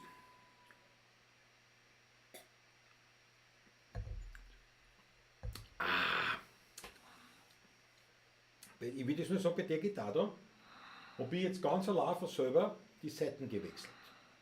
Könnte man meinen, das ist jetzt nichts Besonderes bei einem Gitarristen, aber ich bin es doch gewohnt, jetzt da über 25 Jahre, das Seitenwechsel der Gitarren eigentlich der Pate übernimmt, aber mit dem Corona kommen wir auch nicht mehr so viel zusammen. Ja. Und ja, so habe ich es selber gemacht. Ich kann es noch. Ja, das kann man nicht verlernen. So. Der Manfred Graf sagt genau, Arschliff der Polka mit Balletteinlage fit mach mit. Ja, das ist natürlich bei uns lauter, da wirst du gesund. Da wirst du gesund. Was bald passiert erst? Ich mache einen Wechsel wieder. Das Jawohl. ist das Instrument. Das Greifen wir wieder ins alte Wien. Jawohl. So, da steht schon Greifen wir wieder zu den alten Wiener da. Das Liedern. ist ganz alte, ja, da fällt mir gerade eine Nummer ein. Was fällt dir ein? Ich fange zum Spielen an, es fängt an A-Moll, G und D. So. Du wirst gleich mitkommen. Sehr textlastig, aber ein uraltes Lied. Karl Lorenz hat es geschrieben. Ui,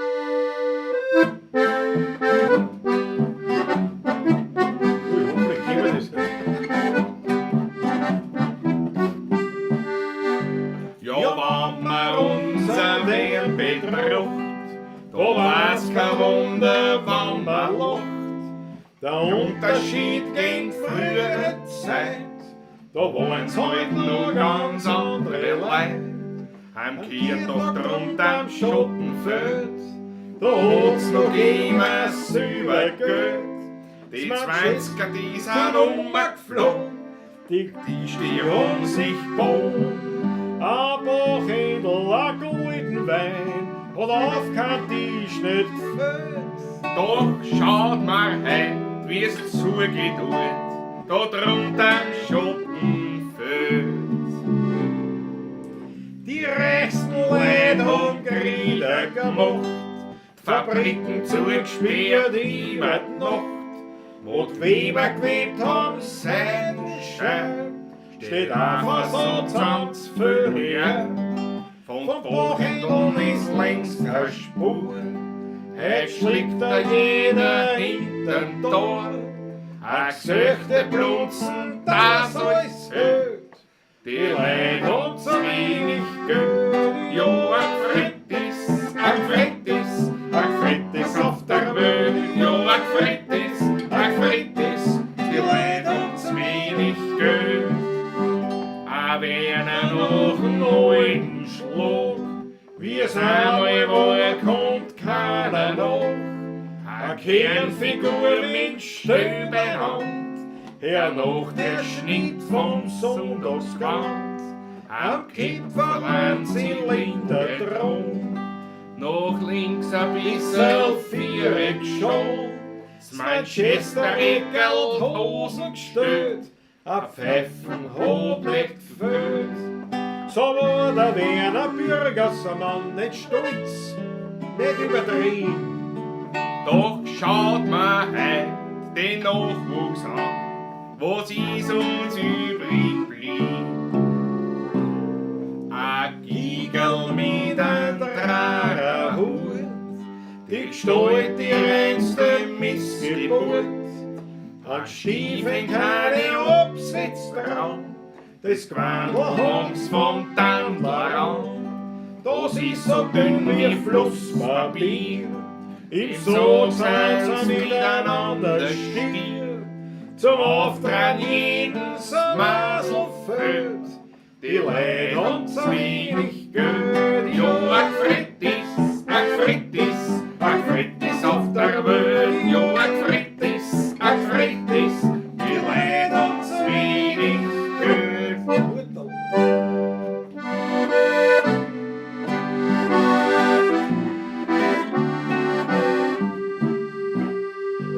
Siehst du mir heute noch in Erinnerung, als ob's gestern gewesen wär. Es war ein schöner Sonntagsmorgen, da ruft's eine Mutter und geschwind, komm her. Lass dir das Gesicht und Handel waschen, lass dir Bocken und dir frisieren. Heute möchte ich zum ersten Mal dich auf den kahlen Berg aufführen. Oben hat's mir Zeug gebracht und mich streichen und hat gelacht. sagt, schau, der Stephansdom und der blaue Donaustrand. Schau, das Häuserberg da drüben ist deine Heimatstadt, dein Wien.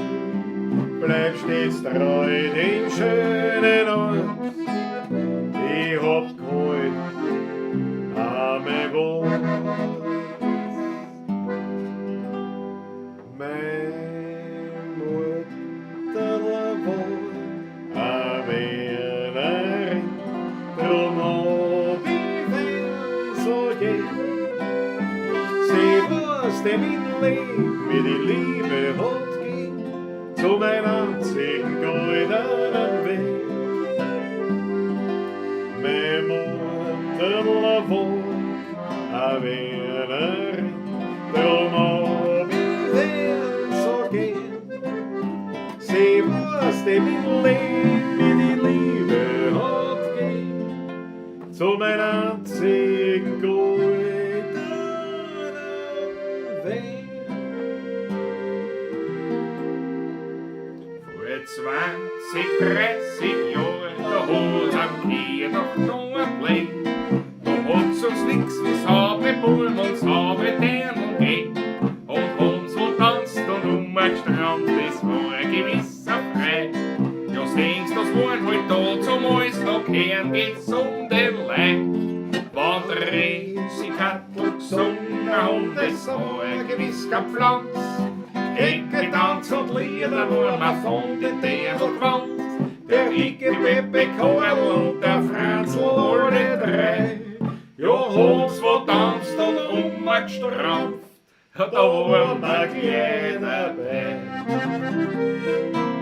Hey, geht's an ihm Singen schwer, wir haben keine Stimme nicht mehr, tanzt wir nicht so. Wir sind aus Hellstell, jo, mir geht's schon, da muss ein Führer sein. Wir haben auf der Bühne keiner mehr gehört.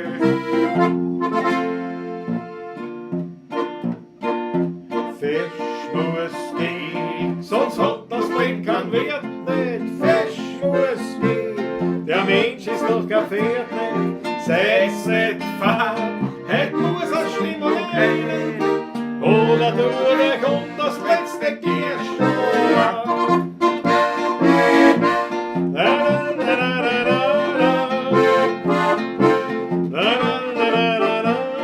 Schenkt euch ein, brauchst nix auf was wir gern haben. Denn so jung wie den kommt man immer zum Herrgott. In Untergrund raus, in ein uralten Haus, In den Hof in der Speckbuche gossen, da ist gern ganz verstaubt, seiner Ziele beraubt. ein Herrgott, Herrgott der Star ganz verlassen. Ich habe mich deckt und als Kind wird versteckt, mein Kind unter meine Stuhl. Denn die größeren Bullen waren auf die Stollen wie den Ohren. Als Kinder hätten's mal gestohlen. Herrgott, das Stand, du nur allein, hast mir als Bibel verstanden. Du hast mein Besitz immer beschützt, bist du wie ein Freund davor gestanden. Oft hab ich gewarnt, unter mir und ich gelernt, denn Kindersorgen sind groß. Herrgott, das Stand, du nur allein, du bist mein einziger Trost.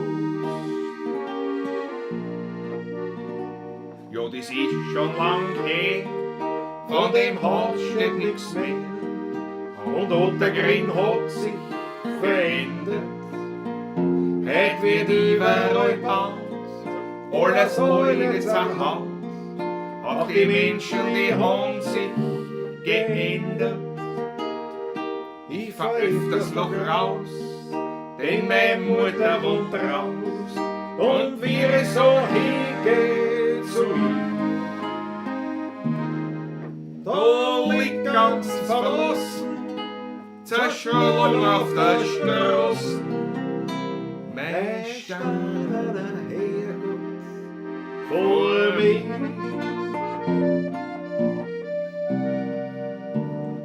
Herrgott aus Stein, ich glaub wir zwei haben uns noch rechtzeitig gefunden.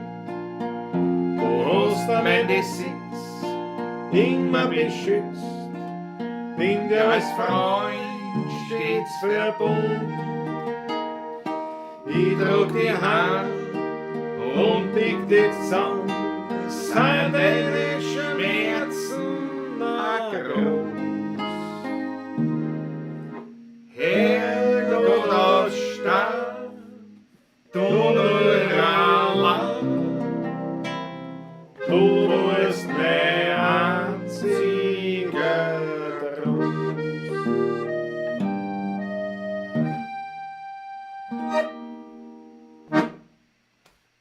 Ja, schöner Schluss. Ein würdiger, Für das würdiger Potpourri, Abschluss dieses Spotte. Ja, der Herr der Stadt. Ein Schön, Wahnsinn. ja, ja. Der Fritzl hat uns gleich einmal 5 Euro reingekaut. Ich hab's Sehr gesehen, schön. ja. Danke Danke, schön. Fritzl, wunderbar. Fritzl, Sehr zum Wohle. sehr zum Wohl. Danke schön, Prost zum Wohl. Der ganz leibend. 20% verstehe ich, der Rest ist Raten. Christopher da, ja, das ist klar. Aber ich sag da was, es ist glaube ich auch so, dass vor allem, ich sage jetzt mal, jüngere Wiener wahrscheinlich noch weniger verstehen. Aber sehr leibend. James Christ hat die roten Achteln. Danke schön. Der Maike. Trau 01, die Irme, Manfred Kraft, Momo M, Rudi Korbes, Jan Mandl, Landal Stromer, Hubert Hinkover, Facciamotto, Wolfgang Kudin, Dankeschön. Jawohl, na ja, ist ein Wahnsinn. René Polzan, die schönsten Grüße aus dem Thurgau in der Schweiz. Danke dir. René, Retour, die besten Grüße, schön, dass du dabei bist. International. Ein Wahnsinn. Ein Wahnsinn. Radau, komm nach Wien, sagt die Facciamotto. Jawohl. Ja. Ich meine, an Radau hätten wir da, nicht? Aber natürlich der Christopher da, das war was. Es ist halt so, wenn natürlich wirklich einmal so das vorbei ist, diese Lockdown-Geschichten sind ein bisschen auch normalisiert hat die Zeit. Also nicht nur, wenn es vorbei ist, da wird noch viel noch nicht sein. Ja, Und da wird sich viel anders abreagieren quasi. Aber wenn das einmal wieder so ein bisschen ein Ding, dann glaube ich, dann kann es schon sein, dass so einige liebe Freunde, wo ich schon sagen kann, Vor der Tür stehen wir. aus Deutschland, Schweiz und Westösterreich auf einmal in Wien da stehen. Und auf das freue ich mich schon total. Ein paar Schweizer auch wahrscheinlich. Ja, wirklich. Ja, Da wird's kommen. Schau, Fritz Stark gesagt, ja. Christopher, da geht mir auch so. Ja, aber wie gesagt, entspannt euch. Der Wiener versteht nicht zwangsläufig mehr, aber er redet mehr mit. Das ist einmal sicher. Das ist klar, ja. Christopher da sagt, jawohl. Nach dem Corona-Scheiß. Jana Walter-Rober hat eine, weil er ist Walter-Rober. Jetzt müssen wir mal wieder das Telefonbuch machen. He? Telefonbuch Volker? Ja. Ja, so ist Das, es. ich meine, Walter-Rober ist jetzt nicht tschechisch, aber ist ja wurscht. Ne? Also, Aber der Christoph Acker hat auch hast mich geschrieben, aber daran erinnert jetzt. schon lange ist das Ringelspiel haben wir auch schon lange nicht gespielt. Das stimmt. Stimmt auch, ja. Dann machen wir Potpourri. Machen wir Potpourri, das passt echt gut Machen wir zusammen. Potpourri. Was haben wir denn? Ist in C? Rege Wiesen ist in See, und dann ist Ringelspiel in See. Ja. Schräge Wiesen machen wir auch, oder? Machen wir nicht einmal wieder, Also- doch noch mal. Ne? Das vielleicht Haben wir, einmal. haben wir nicht, haben wir das letzte Mal Ah, die haben wir das letzte Mal gespielt. Richtig, Haben wir richtig, das letzte Mal voll, gespielt? kann man richtig. Das ist nicht so. Die haben wir das letzte Mal gespielt, ja genau. Aber die Telefonbuchpolka machen Telefonbuch? wir, ja auf jeden Fall. Telefonbuch? Ringelspiel? Jawohl. Ringelspiel? René Bolzan, danke für die Grüße. Na, aber selbstverständlich. Selbstverständlich. Warte, wohin hast du gesagt? Jetzt muss ich wieder schauen. Wohin war das? Was denn? Was sucht er? Die Schweiz. In In Thurgau. Thurgau, ja genau. Aus dem schönen Thurgau. Nein, das ist natürlich ein Traum. Das ist ja ein Traum. Die Schweiz. Und der Gregor Freifel wird immer gesagt, Österreich, das ist sozusagen, also da bin ich daheim, nicht? Österreich ist mein Haus und die Schweiz ist mein Garten. Das Haus Österreich, der andere Bedeutung. Das Haus Österreich hat eine Bedeutung, ja. Ja. Die geht auch. Ja, Nathan Stromer sagt mittlerweile versteckt 22%. Ja. Jawohl. Wir spielen in der Schweiz Wiener Lieder auf dem Werkel. Na, geht leibend, René. Ja, wunderbar. Ja, das war's lässig. Den Werkel, ja. Haben wir auch gespielt. Selig der Franz Schuch. Ja. Schauspieler und Drehorgelspieler. Und mit dem haben wir gemeinsam auf der Straße sind wir aufgetreten. Im 2000er Jahr. Das ist ja jetzt so modern, weißt für so junge Popkünstler sagen, sie haben angefangen als Straßenmusiker, nicht? Also um das zu unterstreichen, dass sie wirklich von der Straße kommen quasi. Das ist Blödsinn. Die sind alle haben halt auf der Straße gespielt, ja, so wie wir auch. Ja, ja. Wir sind halt von der Straße gekommen und wir waren ja nicht darauf, wie soll ich sagen, gezwungen, als Straßenmusiker zu spielen, sondern wir haben gesagt, das wollen wir jetzt einmal ausprobieren, das muss ja gut Das gehen. muss ja gut gehen, es muss ja auch Geschichte sein. In Wien, wir spielen Wiener Lieder, Ja. Wien, Straßenmusik. Also Student, ne? Ich war Student und haben gesagt, das könnte wir machen. Und da sind wir draufgekommen, wie kompliziert das ist. Da braucht Genehmigungen, was weiß ich. Und dann haben wir gesagt, ja, und da ist irgendeine Mafia dahinter, ja, weißt du, die ist ja wurscht.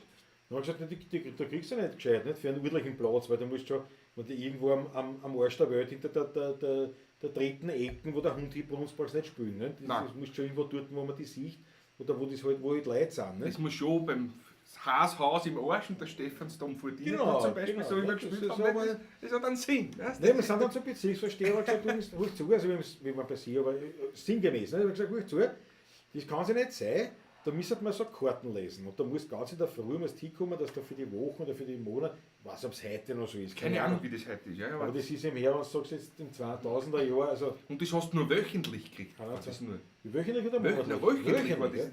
Da hast du immer hin müssen und dann hast du spielen dürfen 2 Stunden. Und ich habe gesagt, das ist ja Verarsche. Das kann ja nicht sein, wir spielen Wiener Lieder, wir wollen da eigentlich spielen und so. Ich habe gesagt, ja, langes Hin und Her und dann haben wir gekriegt eine Ausnahmegenehmigung Ja. für dieses Und Jahr. nur für das eine Jahr im Sommer. Bis September, ja. glaube ich. Bis Ende September, ja. Aber da haben wir spielen dürfen dafür am Graben. Ab sofort bis Ende September, ja. Ja. Bis 30. September. Und die haben wir aufgekommen, dann den Schrieb. So habe ich aufgekommen, habe ich daheim irgendwo noch was links. Nein, nicht den, sondern den anderen dann, im Jahr drauf. Achso, ja. Wie ich wieder hingeschrieben habe, war ein anderer Bezirksvorsteher dann. Und dann habe ich hingeschrieben, ja, ich würde das gerne wieder beantragen. Und dann habe ich gekriegt den Schrieb, dass das nicht ist, weil aufgrund der zahlreichen Beschwerden über die Straßenmusik haben wir also keine Bewilligung mehr gekriegt. Haben wir gedacht, bist du deppert. Das war das erste, nein, nicht das erste Mal wird es nicht gewesen sein, aber das war ein Moment, wo ich gesagt habe, weißt du was, die Stadt Wien kann mich nicht Ich anschlagen. kann mir mal schlecht nicht, ja. Da habe ich mir echt gedacht, ich höre auf zu spielen. Ich habe mir gedacht, ich höre auf zu wenn die Stadt Wien so einen Bezug hat zur Kultur, zur eigenen... Nein, die Aber Geschäftsleute haben sich beschwert, die Ansässigen und wir haben die besten Beziehungen gehabt zu den Geschäften, Ja, wo okay, wir das gespielt ist haben. Also, Blödsinn. ja, Blödsinn alles. Also, aber so wurscht, das- ob das der Knische war, Na, mit wie der auch Alle. immer. Mit der Also, Alle. bitte. Die sind gekommen, die Ja, Fiaker. endlich habe ich einen Lied. Nicht? Ja, Das war so die so Fiaker alt. sind Das ist runtergestiegen und gesagt, die erst leibend Burschen, dass das noch gibt. Ein Wahnsinn. Und das sind alte Einheimische, wie so ein altes Murtal, die hat 20 Schilling reingehauen. Und er sagt, ich hab nichts, hat gesagt, ich hab nichts. Aber den 20er, Himmel Herrgott, den gebe ich Den euch. gebe ich, ja. Die war leibend. Oder der Vlaschek, der Bühler Vlaschek. Ja, Der war ja Barpianist, nicht? Bevor er dann so reich wurde, erfolgreich geworden ist. Und der ist dort das Ringelspiel, damals Ringelspiel gespielt. genau. Und der hat so mitgesungen. Nicht? Und dann hat er ihr Teit, eine was, nicht? Seiner Frau, die hat aufgemacht, 100 Schilling, 100 Schilling, Job. eine gehauen. Nein, geil. Ich meine, sonst war es ein Geschäft, aber das waren, aber da war von Beschwerde, also nichts. Wir haben Menschentraum gehabt rundherum. Gar nicht. Und mit Franz Schuch, oder im Säule, kann man uns im Zaum da, der hat mit der Drehorgel gespielt. Ja. Da haben wir ein bisschen pausieren können. Aber mit einer richtigen Drehorgel, Ja. also kein Kassettenrekorder oder Genau. was, sondern das war ein Molzer, das war die alte, was er gehabt hat ursprünglich, Die mit der Walzen. die mit der Walzen Und dann hat sie ja die neue bauen hat in lassen. Berlin hat er sich die bauen Mit lassen. den ja. Lochkarten. Und hat sich beim Riediger in Wien die nochmal umbauen lassen, also auf Wienerisch umbauen. Ja. Ja, Der René Bolzer sagt, vor 20 Jahren spielt mit dem böhmischen Bruder. Ja, der böhmische, der klar, nicht, der war natürlich das Werkelmann-Treffen und alles immer. Ja, super. Sehr leibend, René. Sehr leibend. berühmte Drehorgeltreffen mit dem Bämischen Bruder jedes Jahr, ja genau. Oder alle 2 Jahre war das, glaube ich. So irgendwie. Ja, Die Ja, Familie ich Galkos haben das Gibt's immer das überhaupt veranstaltet. Die noch? Familie Galko. Ich habe keine Ahnung. Gibt es überhaupt noch, glaubst du? Weißt du nicht? Seit letzten Jahr nicht mehr. Also, sag ich einmal jetzt. Aber. Ja, war irgendwas war da. Ja. Ja. Und ja, in München, der Fritz da sagt auch in München seit einer, ja, mit Straßenmusik, das ist total schwierig. Und wir wollten uns ja nicht einlassen auf, mit dann jetzt und da die Kieberei kommt, reden wir davon. Das ist ja Blödsinn. Wir haben gesagt, das ist ja Kulturgut. Ich meine, die Innenstadt, die muss froh sein. Und da haben wir aufgehabt, was ein Radio mal aufgehabt, in Perpita Gelee. Ja, je nachdem, ja. Ja, Wahnsinn. Und dem der Franz mit dem Werkel natürlich auch gestylt. Ne? Also nicht jetzt auf Mit der Schiene. wie gesagt, nicht auf peinlich, Nicht auf peinlich, nein, überhaupt nicht. Nein, gar aber nicht. halt so Ding. Und da haben wir da gespielt. Ja, wir haben einen irrsinnigen Erfolg gehabt. Die Leute sind Absolut, gestanden, ja. haben sich das angeschaut. Und dann, dann hat er Pause gemacht, dann haben wir gespielt, dann hat er ein bisschen mitgesungen. Das war ganz leibend. Und das Problem bei der ganzen Geschichte war nur so, dass dann die Nachbesprechung immer teurer war, wie das, was wir eingespielt haben. Das war ein bisschen, das war das Manko. Die Nachbesprechung war entweder beim Gösser Größerbrei oder bei der Ilona, oder bei der Ilona. Ilona Stüberl oder in Bukarest. Also beim, Damals hat es das ist nicht mehr Bukarest geheißen. ursprünglich hat es ja anders Ja. geheißen. War merkisch. Naja, ursprünglich, das So hat war's viel ja. Namen gehabt. Die hat das Hofmeister Hofmeister hat es dann geheißen. Hofmeister, hat es ja. dann geheißen. Also alles in der Innenstadt. Halt. Ja. Ja, war super. Ich kann mich erinnern, da hat der Grillbier 40 Schilling gekostet. Ja. Genau 40. Ja. Sowohl bei der Ilona, als auch beim Gösser, als auch beim Hofmeister. Ja, Und wir haben schon ein paar Kriegel gepackt da ja jeder. und ein Ne? paar Grillen gebracht. Ne? Das Und war, 40 Schilling sind dann nicht so bald zusammengekommen. wenn der Flasche gießt nicht, hat 10 mehr am Tag Ja. vorbeikommen. Ah, das Ja, war- gut, wobei es ja so war, wie der Flasche das reingehauen hat, hat er gesagt, so, ich habe mit Tagessoll erfüllt. Und das hat serviert so gegangen. ähnlich war es. Also ganz klar, das ist ganz klar. Die Italiener Schlüssel. Bei uns in der Steyr gab es auch immer Musik am Startplatz, bis sich die Blauen so lange aufgeregt haben, dass es tageweise beschränkt wurde. Ja, irgendwelche Trottel müssen sich immer aufregen. Ist ja wurscht, welche Partei das ist. Ja, es ist. Also, ja. Ja, der Christoph war seit ein paar Jahren gibt es bei U-Bahn so Bereiche für die Musik. Ja, das habe ich mir am interessiert Anfang mich auch nicht, gesagt, ne? das interessiert mich so gar nicht. Ja, und das ist halt so, wir haben gesagt, wir passen in die Stadt, wir kennen die Stadt, wir spielen Wienerli dahin, hergeht nochmal. Ich meine, wer, wenn nicht wir, tut, und das war wirklich, das war ja erfolgreich. Aus den Geschäften sind sie gekommen, die Fiaker sind Vierer gekommen, die Geschäftsleute, die Leute, die dort gewohnt haben, also die Einheimischen. Also ich frage mich, wer soll sich da aufgeregt? Aber ich gesagt, na hat sich wer über die 16er aufgeregt? Nein, grundsätzlich aber über diese Musik sagen, naja, das ist ja nicht mein Problem. Das war der erste Moment, wo ich mir gedacht habe, die Wiener Stadt ist wirklich eine Arschlochstadt. Wien ist anders, habe ich mir Ja. Da war die Werbung Ja. damals so ganz gut gesagt, ja, Wien ist eindeutig anders. Also so auf die eigene Kultur scheißen, das muss man nicht zusammenbringen. Das wird jetzt maximal getoppt, vielleicht noch von Österreich mit der Wiener Zeitung, die älteste Die Zeitung älteste der Welt. Zeitung der Welt. Das gibt's ja nicht. Kann ja nicht sein. 1706 oder 1709 oder irgendwo ist die erste Ja, Erscheinung ja, gewesen. genau. Nicht die lassen. Nein, Naja, ja. gut, wobei es nicht gesagt dass das wirklich fallen lassen, aber was weiß man? René Bolzan schreibt, der Karl Nagel war wirklich, ja genau, den habe ich auch kennenlernen dürfen als kleiner Bub bereits. Ja, ja. Und der Oliver Ma, ein ganz lieber Freund, muss ich wirklich sagen, persönlicher Freund. Der lieber von mir, Freund, ja. ja. Der Absolut, lieber Freund. Und der ist ja wahnsinnig. Ja. Alles, was mechanische Musik ist, nicht nur Drehorgel jetzt, also bis hin zu Blechspielzeug und da Dampfspielzeug, Ja. vor allem Dampfmaschinen, Modelldampfmaschinen. Das ist unglaublich, ist der Mensch. Aber Phonographen daheim, Grammophone daheim Dezilitplatten noch, das ist auch so ein Vorläufer der Schellack eigentlich gewesen. Unglaublich. Nur der Rudi Korb ist wahrscheinlich die Stenzel schlafen wollte. Der war noch lange Der kein war Red noch von der lange kein Stenzel. Stenzel. Da war noch lange kein Red von der Stenzel. Ja, es ist ich meine, es ist einfach dann kompliziert mit der Musik, weil man gesagt gut, so viel verdienst du auch nicht und wenn die Stadt nicht will, dann sollen sie mich neu schlecken, dann machen wir es halt nicht. Leider, ja, aber das wäre Dann tun wir eine nicht. super Ja, ja. Sache im Sommer gewesen, Na klar. weil das hat sich bewährt. Und wir haben einige Geschäfte dadurch gekriegt. Wenn sie sagen, Ja. das ist ja Wahnsinn, dass es euch noch gibt. Erst du pass auf, meine Oma feiert in den 80er oder keine Ahnung, dann habt ihr dann und dann Zeit und wir haben da ein paar Geschäfte noch gekriegt. Das kann man nicht so sagen. Dann muss der Hof rufen. Jawohl, Christopher da, der Hof hätte uns rausgekriegt. Nein, mit der Kieberei haben wir nie ein Problem gehabt. Aber wir sind Nein, auch schon oft nein. kontrolliert worden. Wir sind schon gekommen und haben gesagt, ja, Moment, da haben wir haben wir die Sonderbewilligung hergezeigt. Passt, wunderbar. Aber die waren immer leibend, die haben gewartet, bis wir fertig Bis wir fertig gespielt und haben und der Dings. also die sind nicht gekommen wie der Django oder also der Rambo oder was weiß ich was. Aber was wollte ich noch sagen? Irgendwas wollte ich noch sagen da. Ja, Karl Nagel. Ja, mit meiner Oliver Mart das Leibendste war.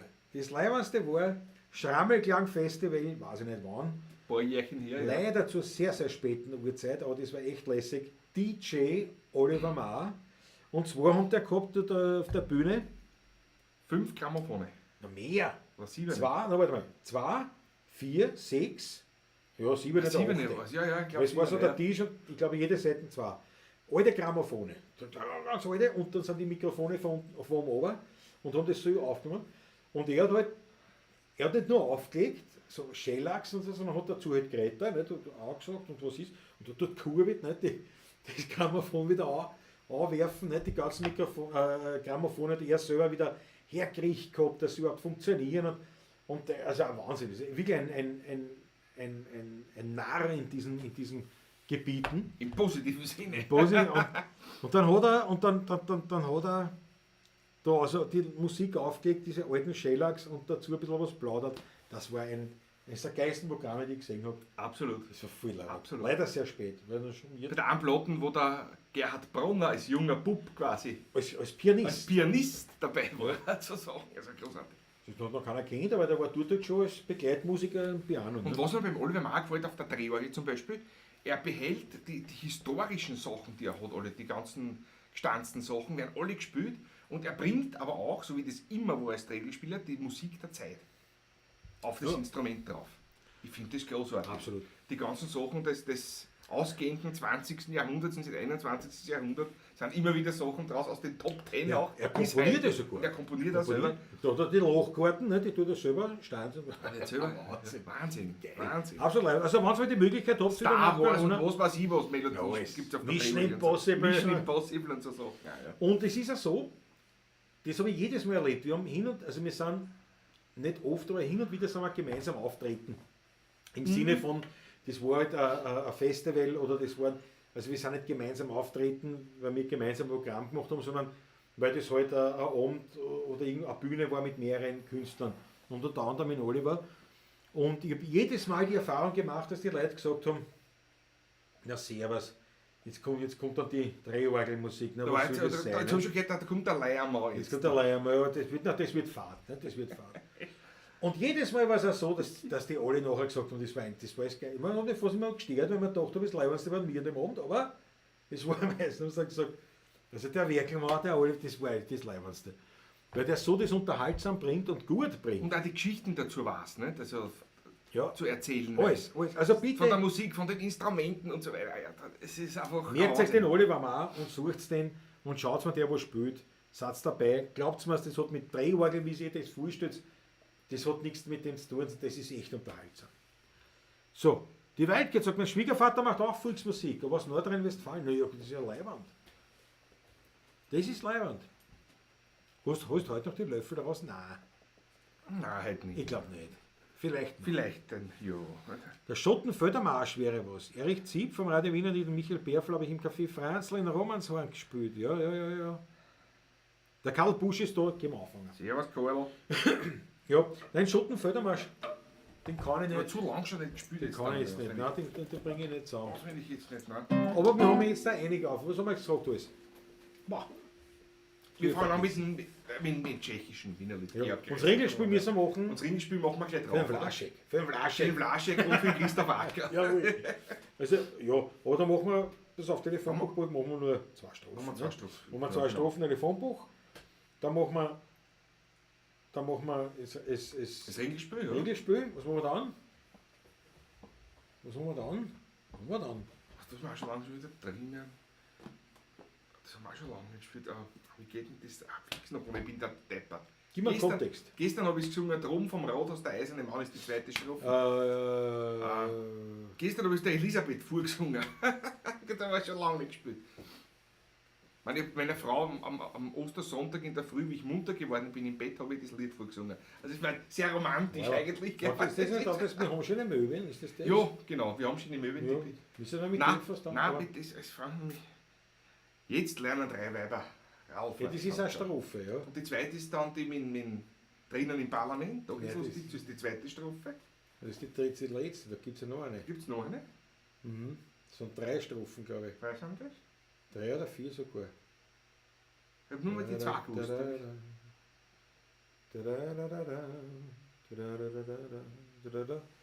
Wir sind wie ein Häuser bauen. Der Rudi Wir sind Korbes, wie ein Häuser wenn bauen. wir den Rudi nicht hätten, Das wir ist die täten erste, versagen. das ist die erste, genau. Was ist das? Danke. Gustav, ne? Sie Gustav, ja. Wir sind wie ein Häuserbaum, das ist ein Brucht. Spießen wird Schwammerl, mit über die Nacht. Hat man in die Mauer an der Rotstiften ein. Da wogelt die gelbe Bahn, dass man glaubt, hast voll zusammen. Weil die Kaluppen muss baufällig sein. Die Kaluppen muss baufällig sein.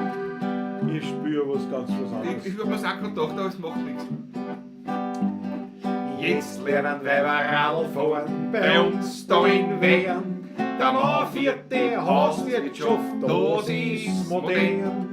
Sie fährt am Bicycle lustig herum. Und der Mann rennt so aus Zimmer und Kugel aus. Und ruckzuck Zeit vertreibt's kleine Kind um. Und ruckzuck Zeit vertreibt's kleine Kind um. Drinnen im Parlament geht's lustig zu. Da streiten's und raffen's schon wie in aller Früh. Drum vom Rothaus der eiserne Mann, der schaut voll Gift und Kohle oben ins Sitzungssaal, weil er nicht oben unter mich raffen kann. Weil er nicht oben unter mich raffen kann. Ja, wann der Oberlandner aufstehen möchte, der soll unser Wien. Da sagt der Gnade, das Federli nicht, ich bleib schon, wo ich bin.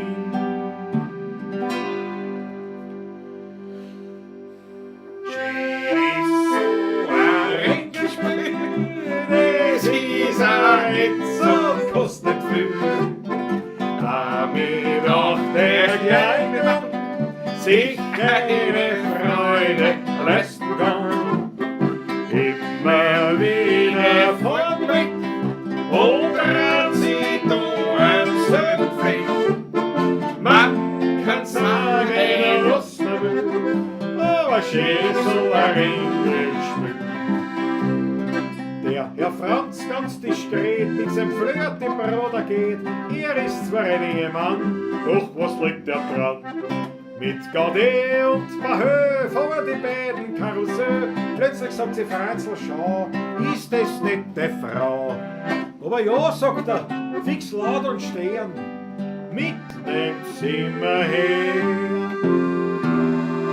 Schön ist so ein Ringgespiel, das ist ein Hitz und kostet viel, damit auch der kleine Mann sich eine Freude leisten kann, immer wieder vorweg und dreht sich da am selben Fleck.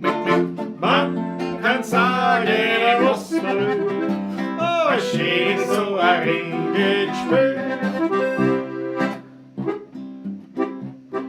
Fängt das überhaupt an? Hey, ich war schon da.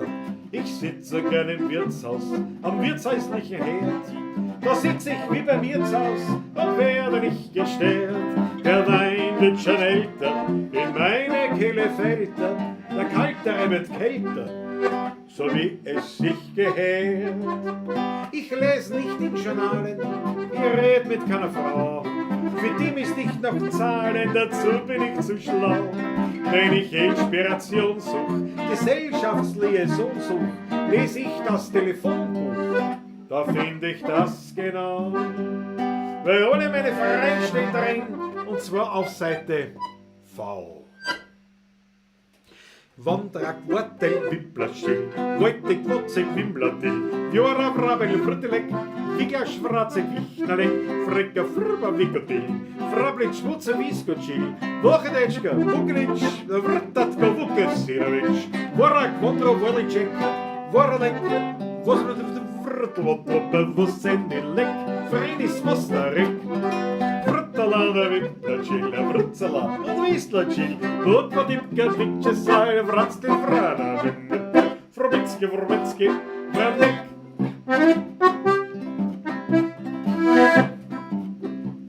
Meine Frau geht mich betrügen und glaubt, dass ich nicht schmeck. Jeden Abend tut sie liegen mit Blätterneck und Säck. Der Blätterneck ist ein Trottel, meine Frau ist ein Kokottel. Sie gehen zusammen ins Hotel, damit ist nicht entdeckt. Doch ich hab's bald begriffen, darum nehm ich auf Kredit an die und Detektiven, was folgt auf Schritt und Tritt. Und schon 2 Wochen nachher kommt der große Macher und sagt, dass ich nicht lache. Der Blätterneck ist nicht. Jetzt halten Sie sich geschwind an.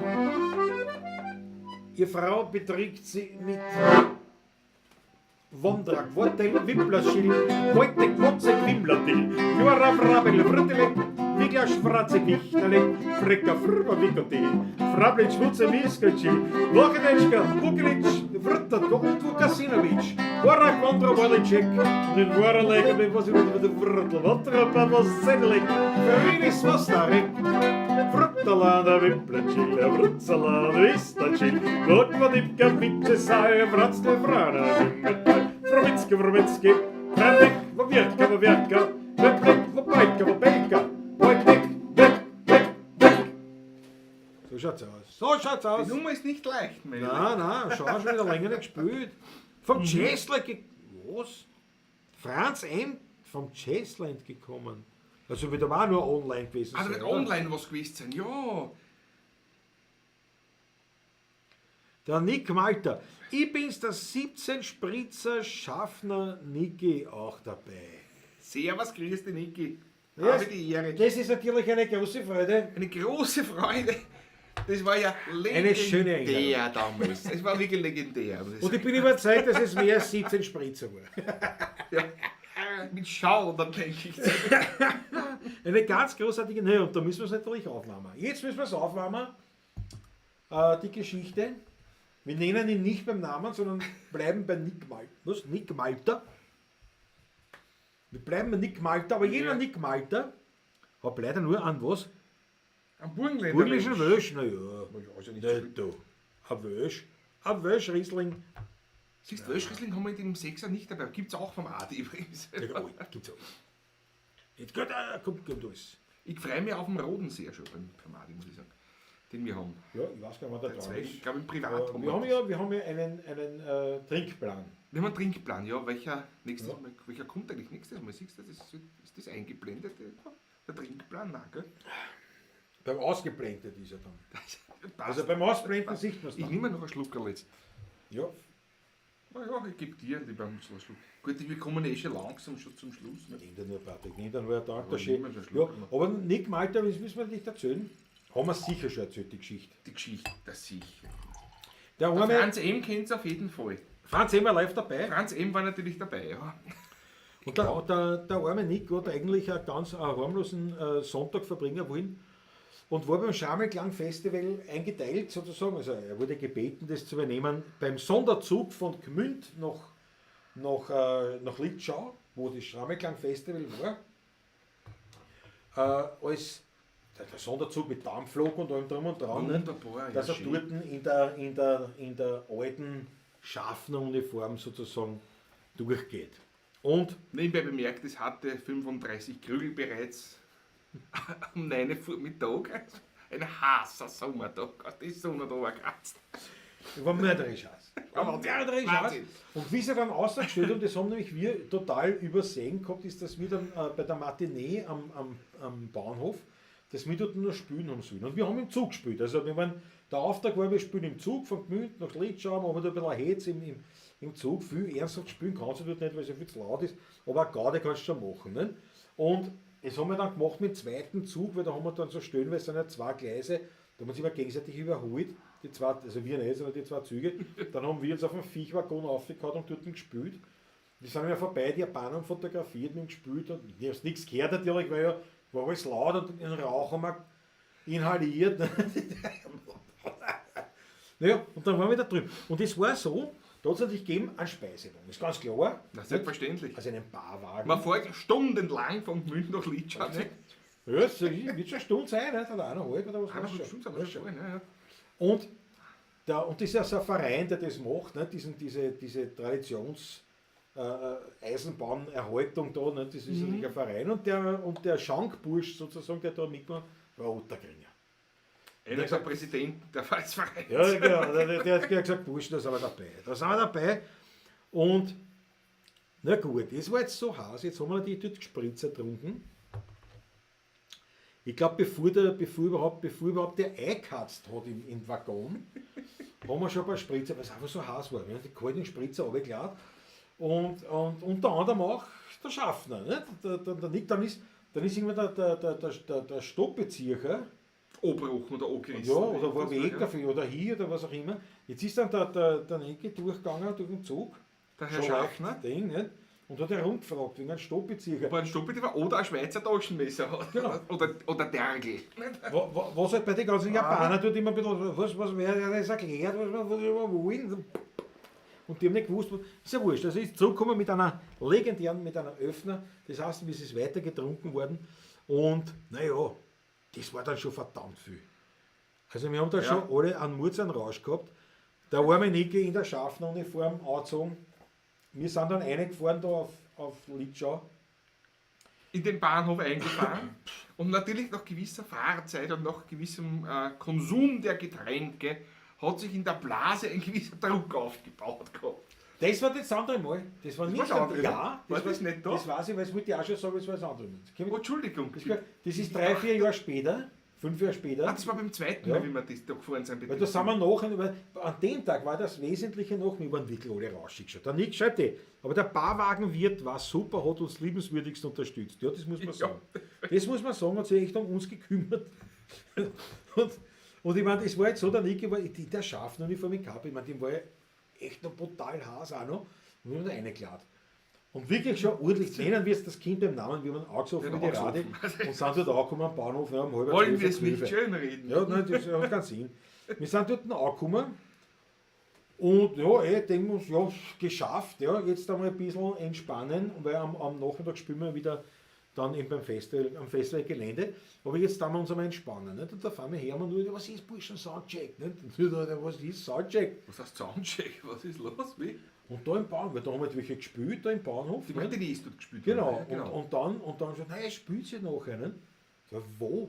Na, da in der Matinee. Das ist an uns total vorübergegangen, Ja. dass wir in dem Bahnhof noch spielen haben müssen.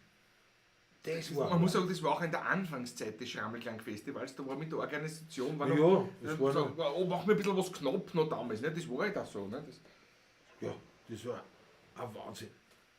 Aber wir haben gespielt. Und- Also, wir haben das schon, aber das war, also da habe ich gewarnt. weil man 16 Minuten zum Soundcheck. ich war echt, das hat mich echt mitgenommen. Dass wir jetzt nur spielen, eine Stunde. War nur eine Stunde, das weiß ich noch. Und Nicky, also das war Wahnsinn. Das war legendäre Erlebnisse. Und das andere, das war ein paar Jahre später, da haben wir wieder dort gespielt im Zug und eben die gleicher Barwagenwirt. Und wir fahren rein in Litschau, wir haben gewusst, also wir spielen jetzt auch nicht da, alles leibend, wir waren auch nicht so. Und wir waren auch nicht so angesoffen, Aber definitiv schon, nicht. ne? Aber und dann hat er schon das Trinken noch gemütlich. Der Zug steht da länger. Passt noch, gesagt, ja, wir haben eh noch Zeit. Und sind wir also noch in der Bar dort noch gestanden. Man durfte auch noch rauchen sogar. Ja, stimmt. Im Und sogar Waggon, noch also in geraucht. der Bar sogar dort, Ist doch also wurscht, im ja. Barwagen schon, ja. Und das war aber der letzte Waggon dann dort. Also, Ja, genau. weil der dann ist ja umgekoppelt worden, dann nicht, dass wir wieder zurückkommen. Und dann haben wir gesagt, erst jetzt muss ich aber wirklich dringend schon. Das habe ich gefunden.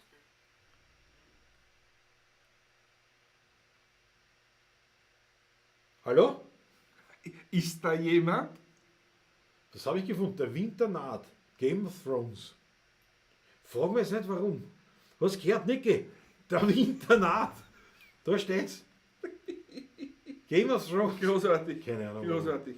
Was hat die jetzt verstanden, was ich geredet habe, dass dann der Winter naht? Wir reden von 30 Grad und da ist und sagt der Winter naht. Das ist Ich ein weiß Wahnsinn. es nicht. Ich weiß nicht. Das ist mir suspekt jetzt. Das ist mir suspekt. Naja, aber auf jeden Fall, was er sagt, ist halt da verschoben worden oder sagt, das ist kein Thema, stößt dich hinter den Waggon, gehst raus, stößt den Waggon und verwendest quasi die Gleise dazu. Das Was haben wir Schotterbett. gemacht? Die Schotterbett. Ich habe so hinten hingestellt, nicht? Sag, und wie ist so richtig, wie soll ich sagen, wie es bretschelt. Die Schleusen voll geöffnet worden. Und wir sind da gestanden, da war ein Zug, nicht? Und wie so ein Bretschelt fährt der Zug weg. Fährt der Die Wecker. Waggone da, wo sie daneben gestanden sind, fährt der Wecker und macht den kompletten Bahnsteig frei. Und dieser Bahnsteig war voll mit heirigen Bangel und T-Shirt Leute wegen der Matinee. Und alle nichts Besseres tun, als schauen natürlich, der Zug fährt weg und der steht dort die 16er. Werde angeladen. Und es gibt sicher viele Fotos, ich habe noch keins gesehen. Aber es ist, Gott sei Dank nicht. Ja, Furchtbare das war das. Szenen haben sie da abgespielt manchmal. Aber Nein. Nick Malta, große Freude. Das ist schöne Erinnerungen. Sehr Ja, schöne Erinnerungen. Und absolut, wir haben das immer aber auch legendär aufgebracht. Also, wenn wir jetzt sagen, wir waren auch so von der Rauschig oder sonst was, wo man da sagt, ja, stimmt, aber wir waren nie so drüber, dass wir nicht mehr unsere Arbeit hätte machen können. Nein. Und das war schon. Und der Franz eben war ja da voll dabei. Franz war voll Der war dabei, voll ja. dabei. Das war ein Wahnsinn. So, und die Daniela Schlögl, die Weintraum, so groß wie die Paradeiser, das ist der sogenannte Paradeisermarsch. Von Peppi Kadiaka, ja. Heute haben wir geredet Heute über haben wir davon geredet. am Nachmittag. Sehr interessant, gefällt mir, ja. Der Zusammenhang jetzt, der wird schon gewünscht. Weil Heute. seine Tochter, die Hedis Slonetsko Kadiaka, Das ist vor nicht Die allzu langer Zeit jetzt gestorben. Letztes ja, Jahr, vor 2 Jahren? Vor ein paar Monaten jetzt. Ja. Oder was Also ist jetzt im Herbst? Warte mal. Wenn ich einen Plätzchen sage, ich Ja. vertue mich oft. na letztes Jahr, glaube ich. Ich glaub, Also es letztes war Jahr, noch- ja. War noch 20 Jahre. Die Klaus ist ein Bewegungsmelder, hat sich gerührt. Ja, eben nicht, normal. Aber Eben das, nicht. das war was eben anderes. nicht, ja. Ja. Nick Malter, danke euch ihr Lieben. Bis am Berg. Das erfrischt wohlig sentimentale Erinnerungen. Auch wenn ich mich nicht an alles erinnern kann. Ne? Das glaube ich. Ja, das spielen wir auch. Aber zuerst dann Niklas Zuerst Schlegel. machen wir den Paradeisermarsch. Paradeisermarsch. Und seine Tochter hat sie eben, die Hedi, die eben gestorben ist letztes Jahr, die hat sich da sehr gekümmert um den Nachlass von ihrem Vater, der doch so einige Lieder geschrieben hat. Und vor allem, gerade Wiener Lieder auch, aber sehr viel Unterhaltungsmusik in den Ja. 30er, 40er, Genau, ne, 50er so, Jahren geschrieben hat. Ja, ja. so ganz eine klassische Geschichte. Klassische Geschichte. Der Schlagzeuger war er eigentlich. Und Der Lerner, ja. Aber der Jazz, viel Nummern Schlagzeuger geschrieben. eigentlich sozusagen. das haben wir nämlich gespielt und da hat sie gar nicht gewusst, dass es für ihn Vater ist. Das ist von meinem Papa. Ah ja, interessant, ja. Ja, und dann gehen wir natürlich nahtlos über in den Pisanberg, ganz Ja. klar. Niki, machen wir. Macht man gerne. Warte, was? Wie heißt das Lied, wo er ewig im Haus wohnt und nichts zahlt? Ja. Die nicht, Ist das hier wir wohnen Potpourri schon, eigentlich dieser von uns, Potpourri, ja? gehst mit. Also, nein, wir Ah. wohnen schon 25 Jahre in einem Haus. Und das fängt an mit Grot oder Ungrot. Gerade oder Ungrad Ja. fängt es an. Und was ist das in Gustav. Ja, da kommen wir dann hin. Da kommen wir, Eigentlich nicht mehr, Naja, wenn sie ja. sind. naja, sicher. Umgekehrt was besser. Umgekehrt was besser. Aber dann hören wir da nicht Gustav auf überhaupt? Im Potpourri? Ja. Bleibt alles in Nein, Gustav? Gustav nicht, wenn wir mit dem Nee. Haus sind, hören wir auf in Gustav, ja. Ich weiß auch nicht. Musst du weichen, du das Auto vom Schnee befreien müssen. Gehst mit? Nein. Nein, fahren wir so, wie wir gesagt fahren wir einfach an mit dem in C-Tour jetzt. Ja. Und das, wie haben wir gesagt? Und dann ein bisschen. Grot oder Ungrot? Grot oder Ungrot? Noch ein bisschen Ja, Grot ein bisschen oder Ungrot. Brettern, ja. Ja.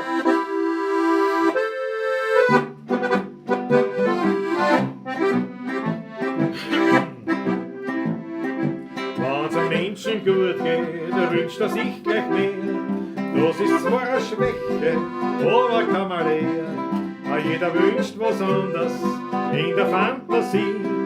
Und weil ich einen Wein gern trink, darum wünsch ich wie es sollt, weiter ging so groß wie ein Paradeiser.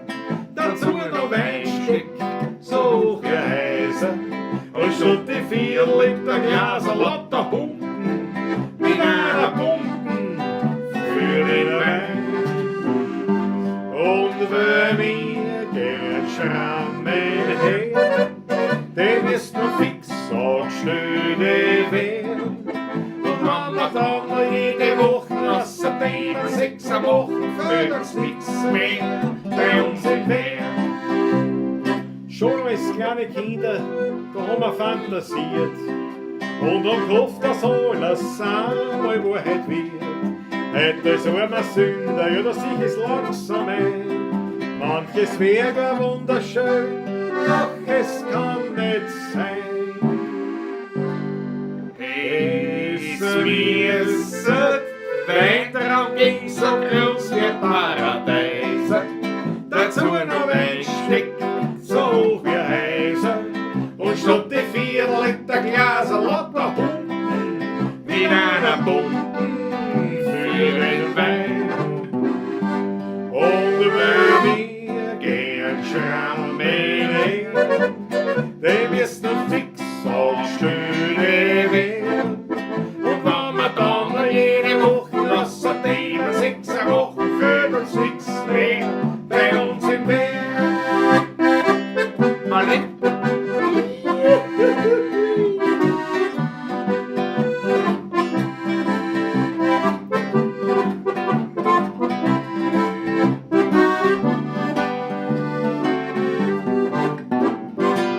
Und wenn wir gern schrauben, ist der fix angestellt. Und wenn wir dann jede Woche lassen, die 6 Wochen für uns nix mehr bei uns im Weg. Wieso? Jawohl. Warum wenn ich den Übertragung? Okay, weiter spielst du mit der Eingang, aber... Ja, mein doch. Aber macht ja nichts. Ne? Ich hab am Weingarten am Piesenberg.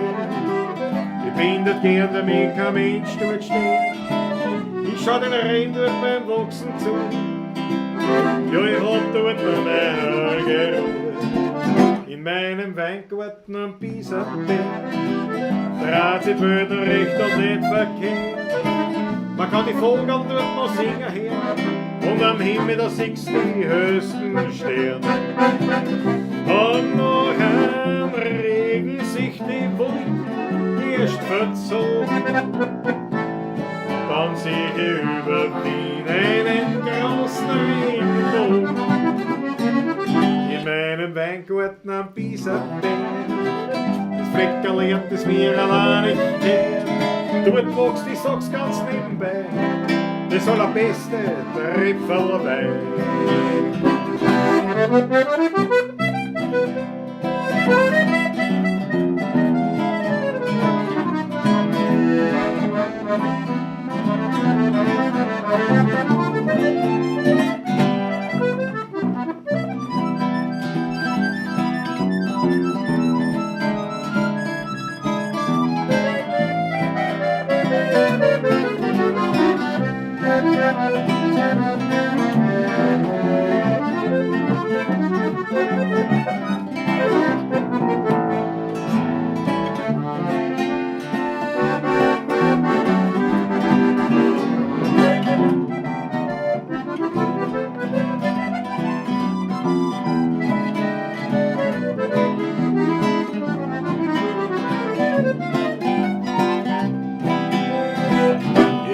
Weingarten am Piesenberg.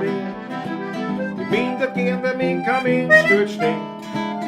Ich schau den Rhein dort beim Wachsen zu. Ja, ich hab dort mein Hörgeruch. In meinem Weingarten am Piesenberg. Dreht sich die Welt noch recht und nicht verkehrt.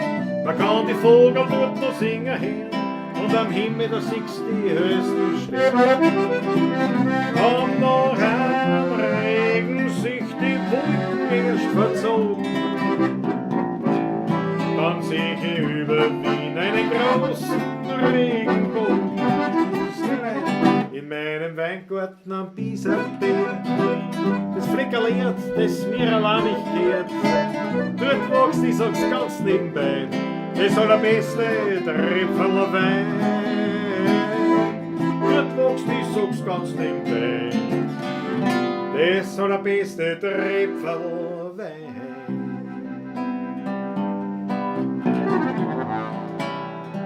Keine Plan in der Runde. Bleiben wir beim Jazz.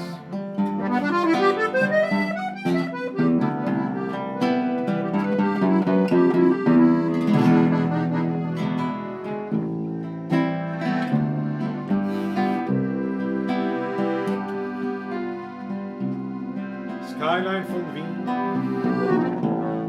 Du lebst in mir drin. Es kann kommen, wer will, die macht keinen. Du beruhigst mich und du bist mir vertraut. Du bist mächtig, manchmal auch zerbrechlich. Skyline von Wien, du bist die schönste Wienerin. Den Neidern und Heuchlern hast du immer verziehen. Bin ich einmal fort, brauch ich dein Souvenir. Skyline von Wien, du lebst tief in mir.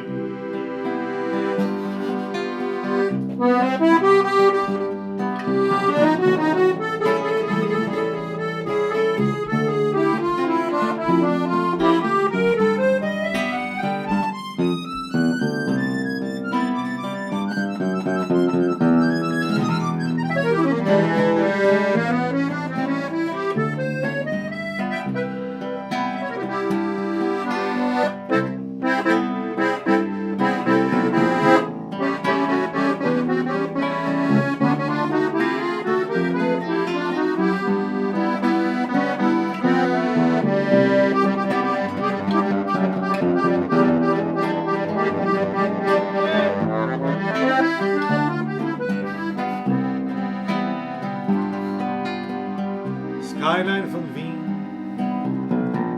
du lebst in mir drin.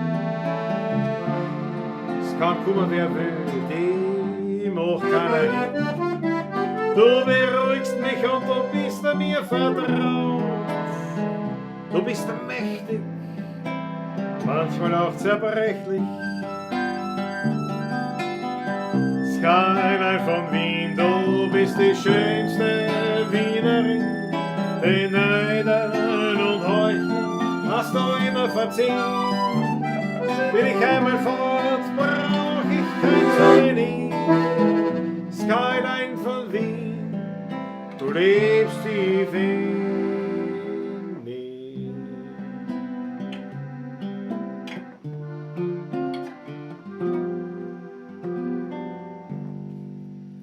Zwischen Nussberg und Donau, am Rande von Wien, da liegt ein ganz kleines Dörfle mit kleinen Häusern darin und gleich bei der Kirche ums Eck. Da liegt die Buschenschank Taschler versteckt. Kleine in der Kirche vom Kohlberger Dorf, da liegt der Heringer ganz still und klar. Der Wein ist herrlich und noch ehrlich und Musikanten spielen dort an die alten echten Wiener Lieder vom Tod, vom Wein und von der alten Zeit. Und findet man mich dort immer wieder und ich find dort Gemütlichkeit.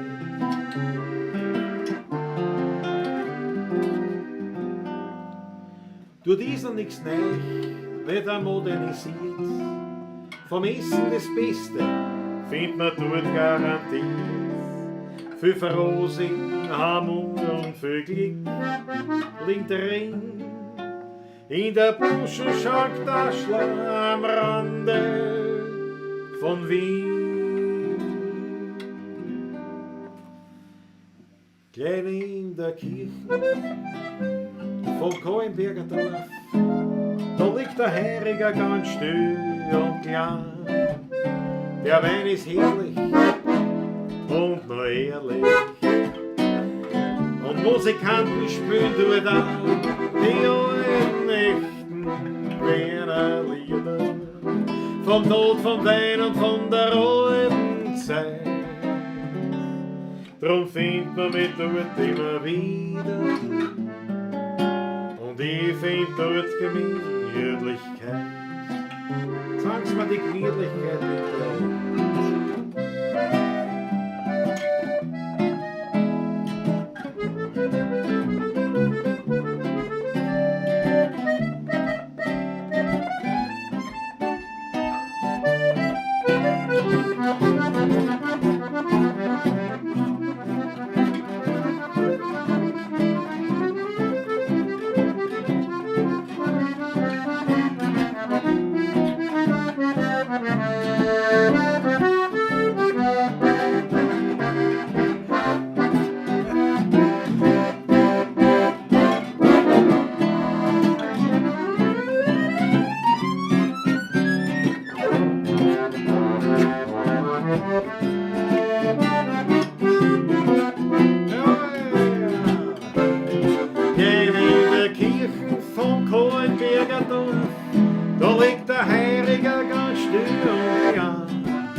Und ich find dort Gemütlichkeit. Und ich find dort Gemütlichkeit.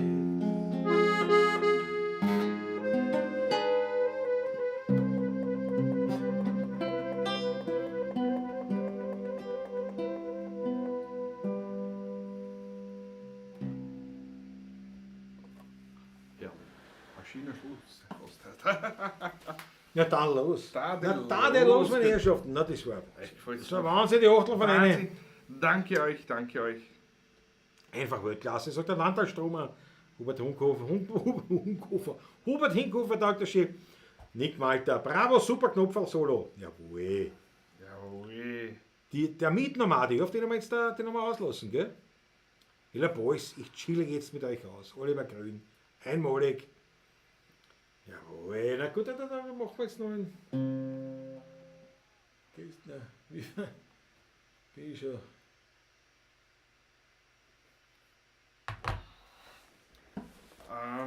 Fängt das an? Gerade da unten. Gerade da So, unten, das muss ja, ich genau. zusammenbringen einmal. Das was zusammen. Wollen wir einen Schluck zusammen. Ich muss einen Schluck nehmen einmal. Ja. Und dann nachher schießen wir gleich um, hätte ich gesagt, auf die Schlussnummer. Auf die Schlussnummer, ja genau. Weil es ist ja bereit. Schau doch auf die Uhr. Muss man wieder einen Text haben. Außerdem freue ich mich schon auf eine Zigarette jetzt dann. Patrick, du sollst doch nicht so viel rauchen. Von vieles keine Du bist der Rede. Dampfer heute. Du hast selber gewickelt und alles. Damit daheim stehen lassen. Das ist doch nicht ein Feststellen. Ja, was ist?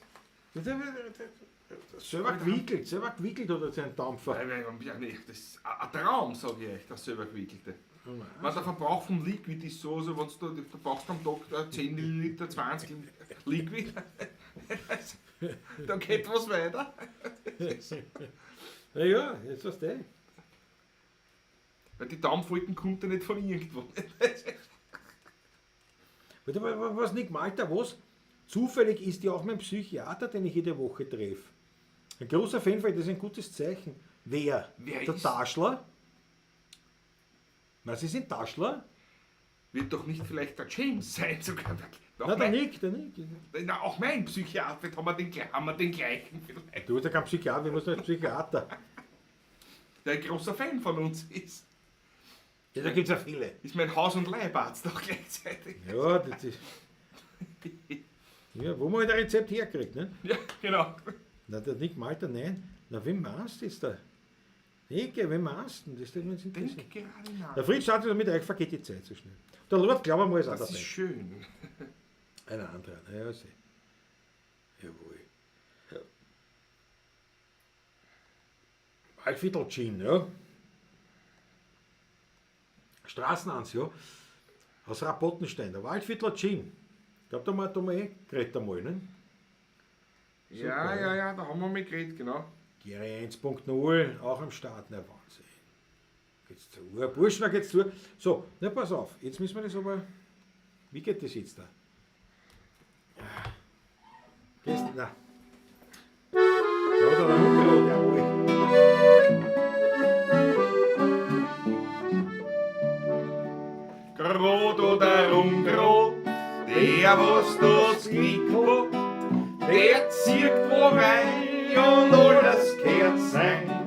Draußt in der Fußstadt, dort rennt der Stoßgrot, kommt Kieber rein, dann sitzen wir alle beim Wein. Gehst mit, sonst geh ich's ganz allein, sonst geh ich's ganz allein, sonst geh ich's ganz allein. Gehst mit, sonst geh ich's ganz allein, sonst geh ich's ganz allein bei der Nacht. Zwei Grenzen, die kehren nicht meine Dein, die kehren nicht meine Dein, die kehren nicht meine Dein. Dann kaufen wir uns einen Schnupftabak und schnupfen wir alle drei, und schnupfen wir alle drei bei der Nacht. Haben wir beim Stoß das Geld verspült, da liegt uns gar nichts dran, da liegt uns gar nichts dran, da liegt uns gar nichts dran. Da fahren wir dann nach Bullendorf und saufen wir uns da drauf und saufen wir uns da drauf bei der Nacht. Da wird er nicht zugesperrt. Wir wohnen schon 25 Jahre in einem Haus. Wir brennen kein Zins, wir ziehen nicht aus. Ob ein Haus her, ob ein Haus her, ob ein Haus her, seid gescheit. Seid wir nicht die gemütlichsten Leute. mein lieber Herr, wie schaut's denn aus? Sie wohnen schon so lang in meinem Haus, Sie wohnen schon so lang in mein Quartier und zahlen noch alle kein Zins dafür. Mein lieber Hausherr, haben's nur Geduld. Ich wär schon Brenner an meine Schuld, bis an die Zeiten wieder anders werden. Dann zahl ich meine Schuld. Was? Dann zahl ich meine Schulden. Ist nicht so leicht, das Stück. Dann zahl ich meine Schulden. Das wird mir gern. Mein lieber Herr, da hast's fest spart und nicht mit allen durch die Gurgel fahren. Ein Glasl Wasser und ein Brot im Mund ist für einen Hocken statt gesund. Mein lieber Hausherr, da ist schon spät. Wir fressen Händel jetzt wieder einen Salat, saufen oder zu einem guten Wein und lassen Hausherren sein. Wir Wohnen schon 25 Jahre in einem Haus. Wir brennen kein Zins, wir ziehen nicht aus. Ob ein Hausherr, ob ein Hausherr, ob ein Hausherr, sei gescheit, sind wir nicht die gemütlichsten Leute. Wer keine Schulden hat, und keine Groschen, der kann nicht dudeln gehen und auch nicht waschen. Ob er ein Pfundler ist oder ein Fisch, der was keiner weh vertraut, der kehrt nicht wischt. wer keine Schulden hat und keine Groschen, Die kehren ja alle da an in die Goschen. Ob er ein Pfundler ist oder ein Fisch, der was keiner weh verdruckt, der kehrt nicht wischt, jawohl.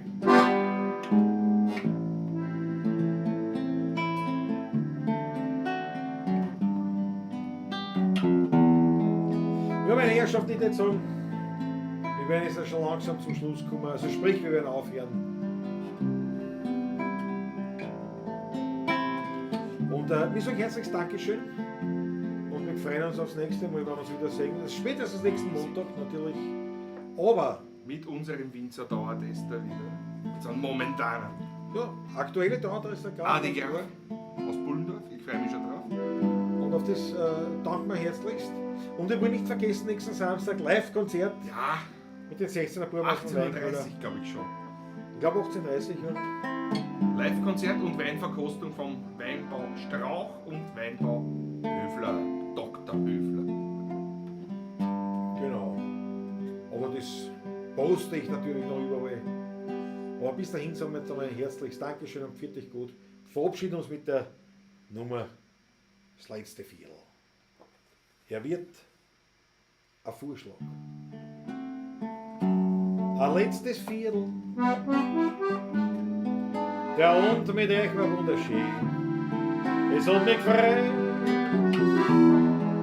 Aber für heute sing ich das allerletzte Liedl. Weil jetzt wird's fürs Heimgehen. Langsam Zeit.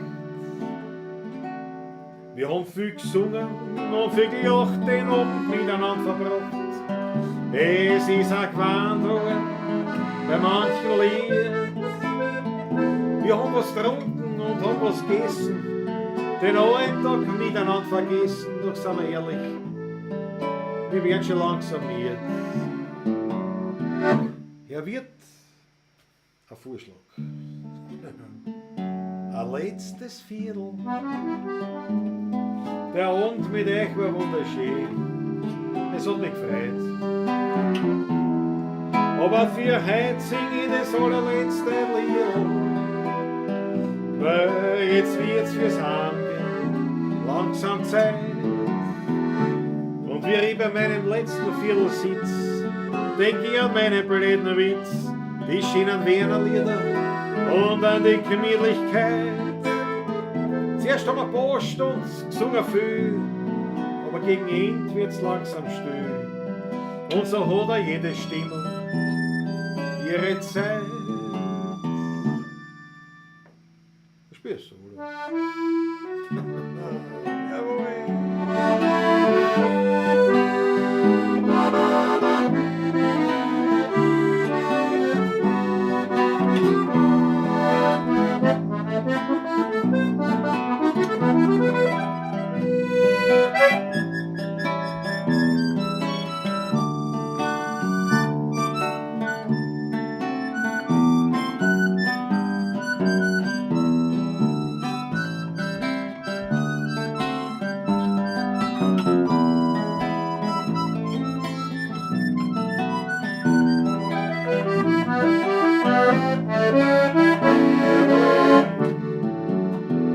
Er wird, ein Vorschlag, ein allerletztes Viertel.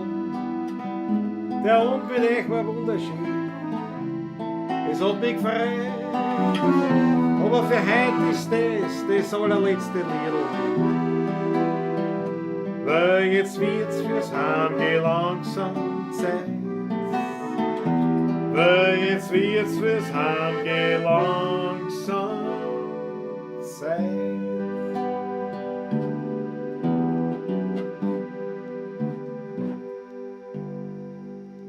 Jawohl. Jawohl, danke vielmals. Meine Lieben, Danke euch. Bis am Samstag und ansonsten bis am Montag. Eure 16er Buben, viert euch. Menschen, Menschen samen rollen, vullen hadden jeder Knur. Alle können doch nicht echt sein, das liegt schon so in der Natur.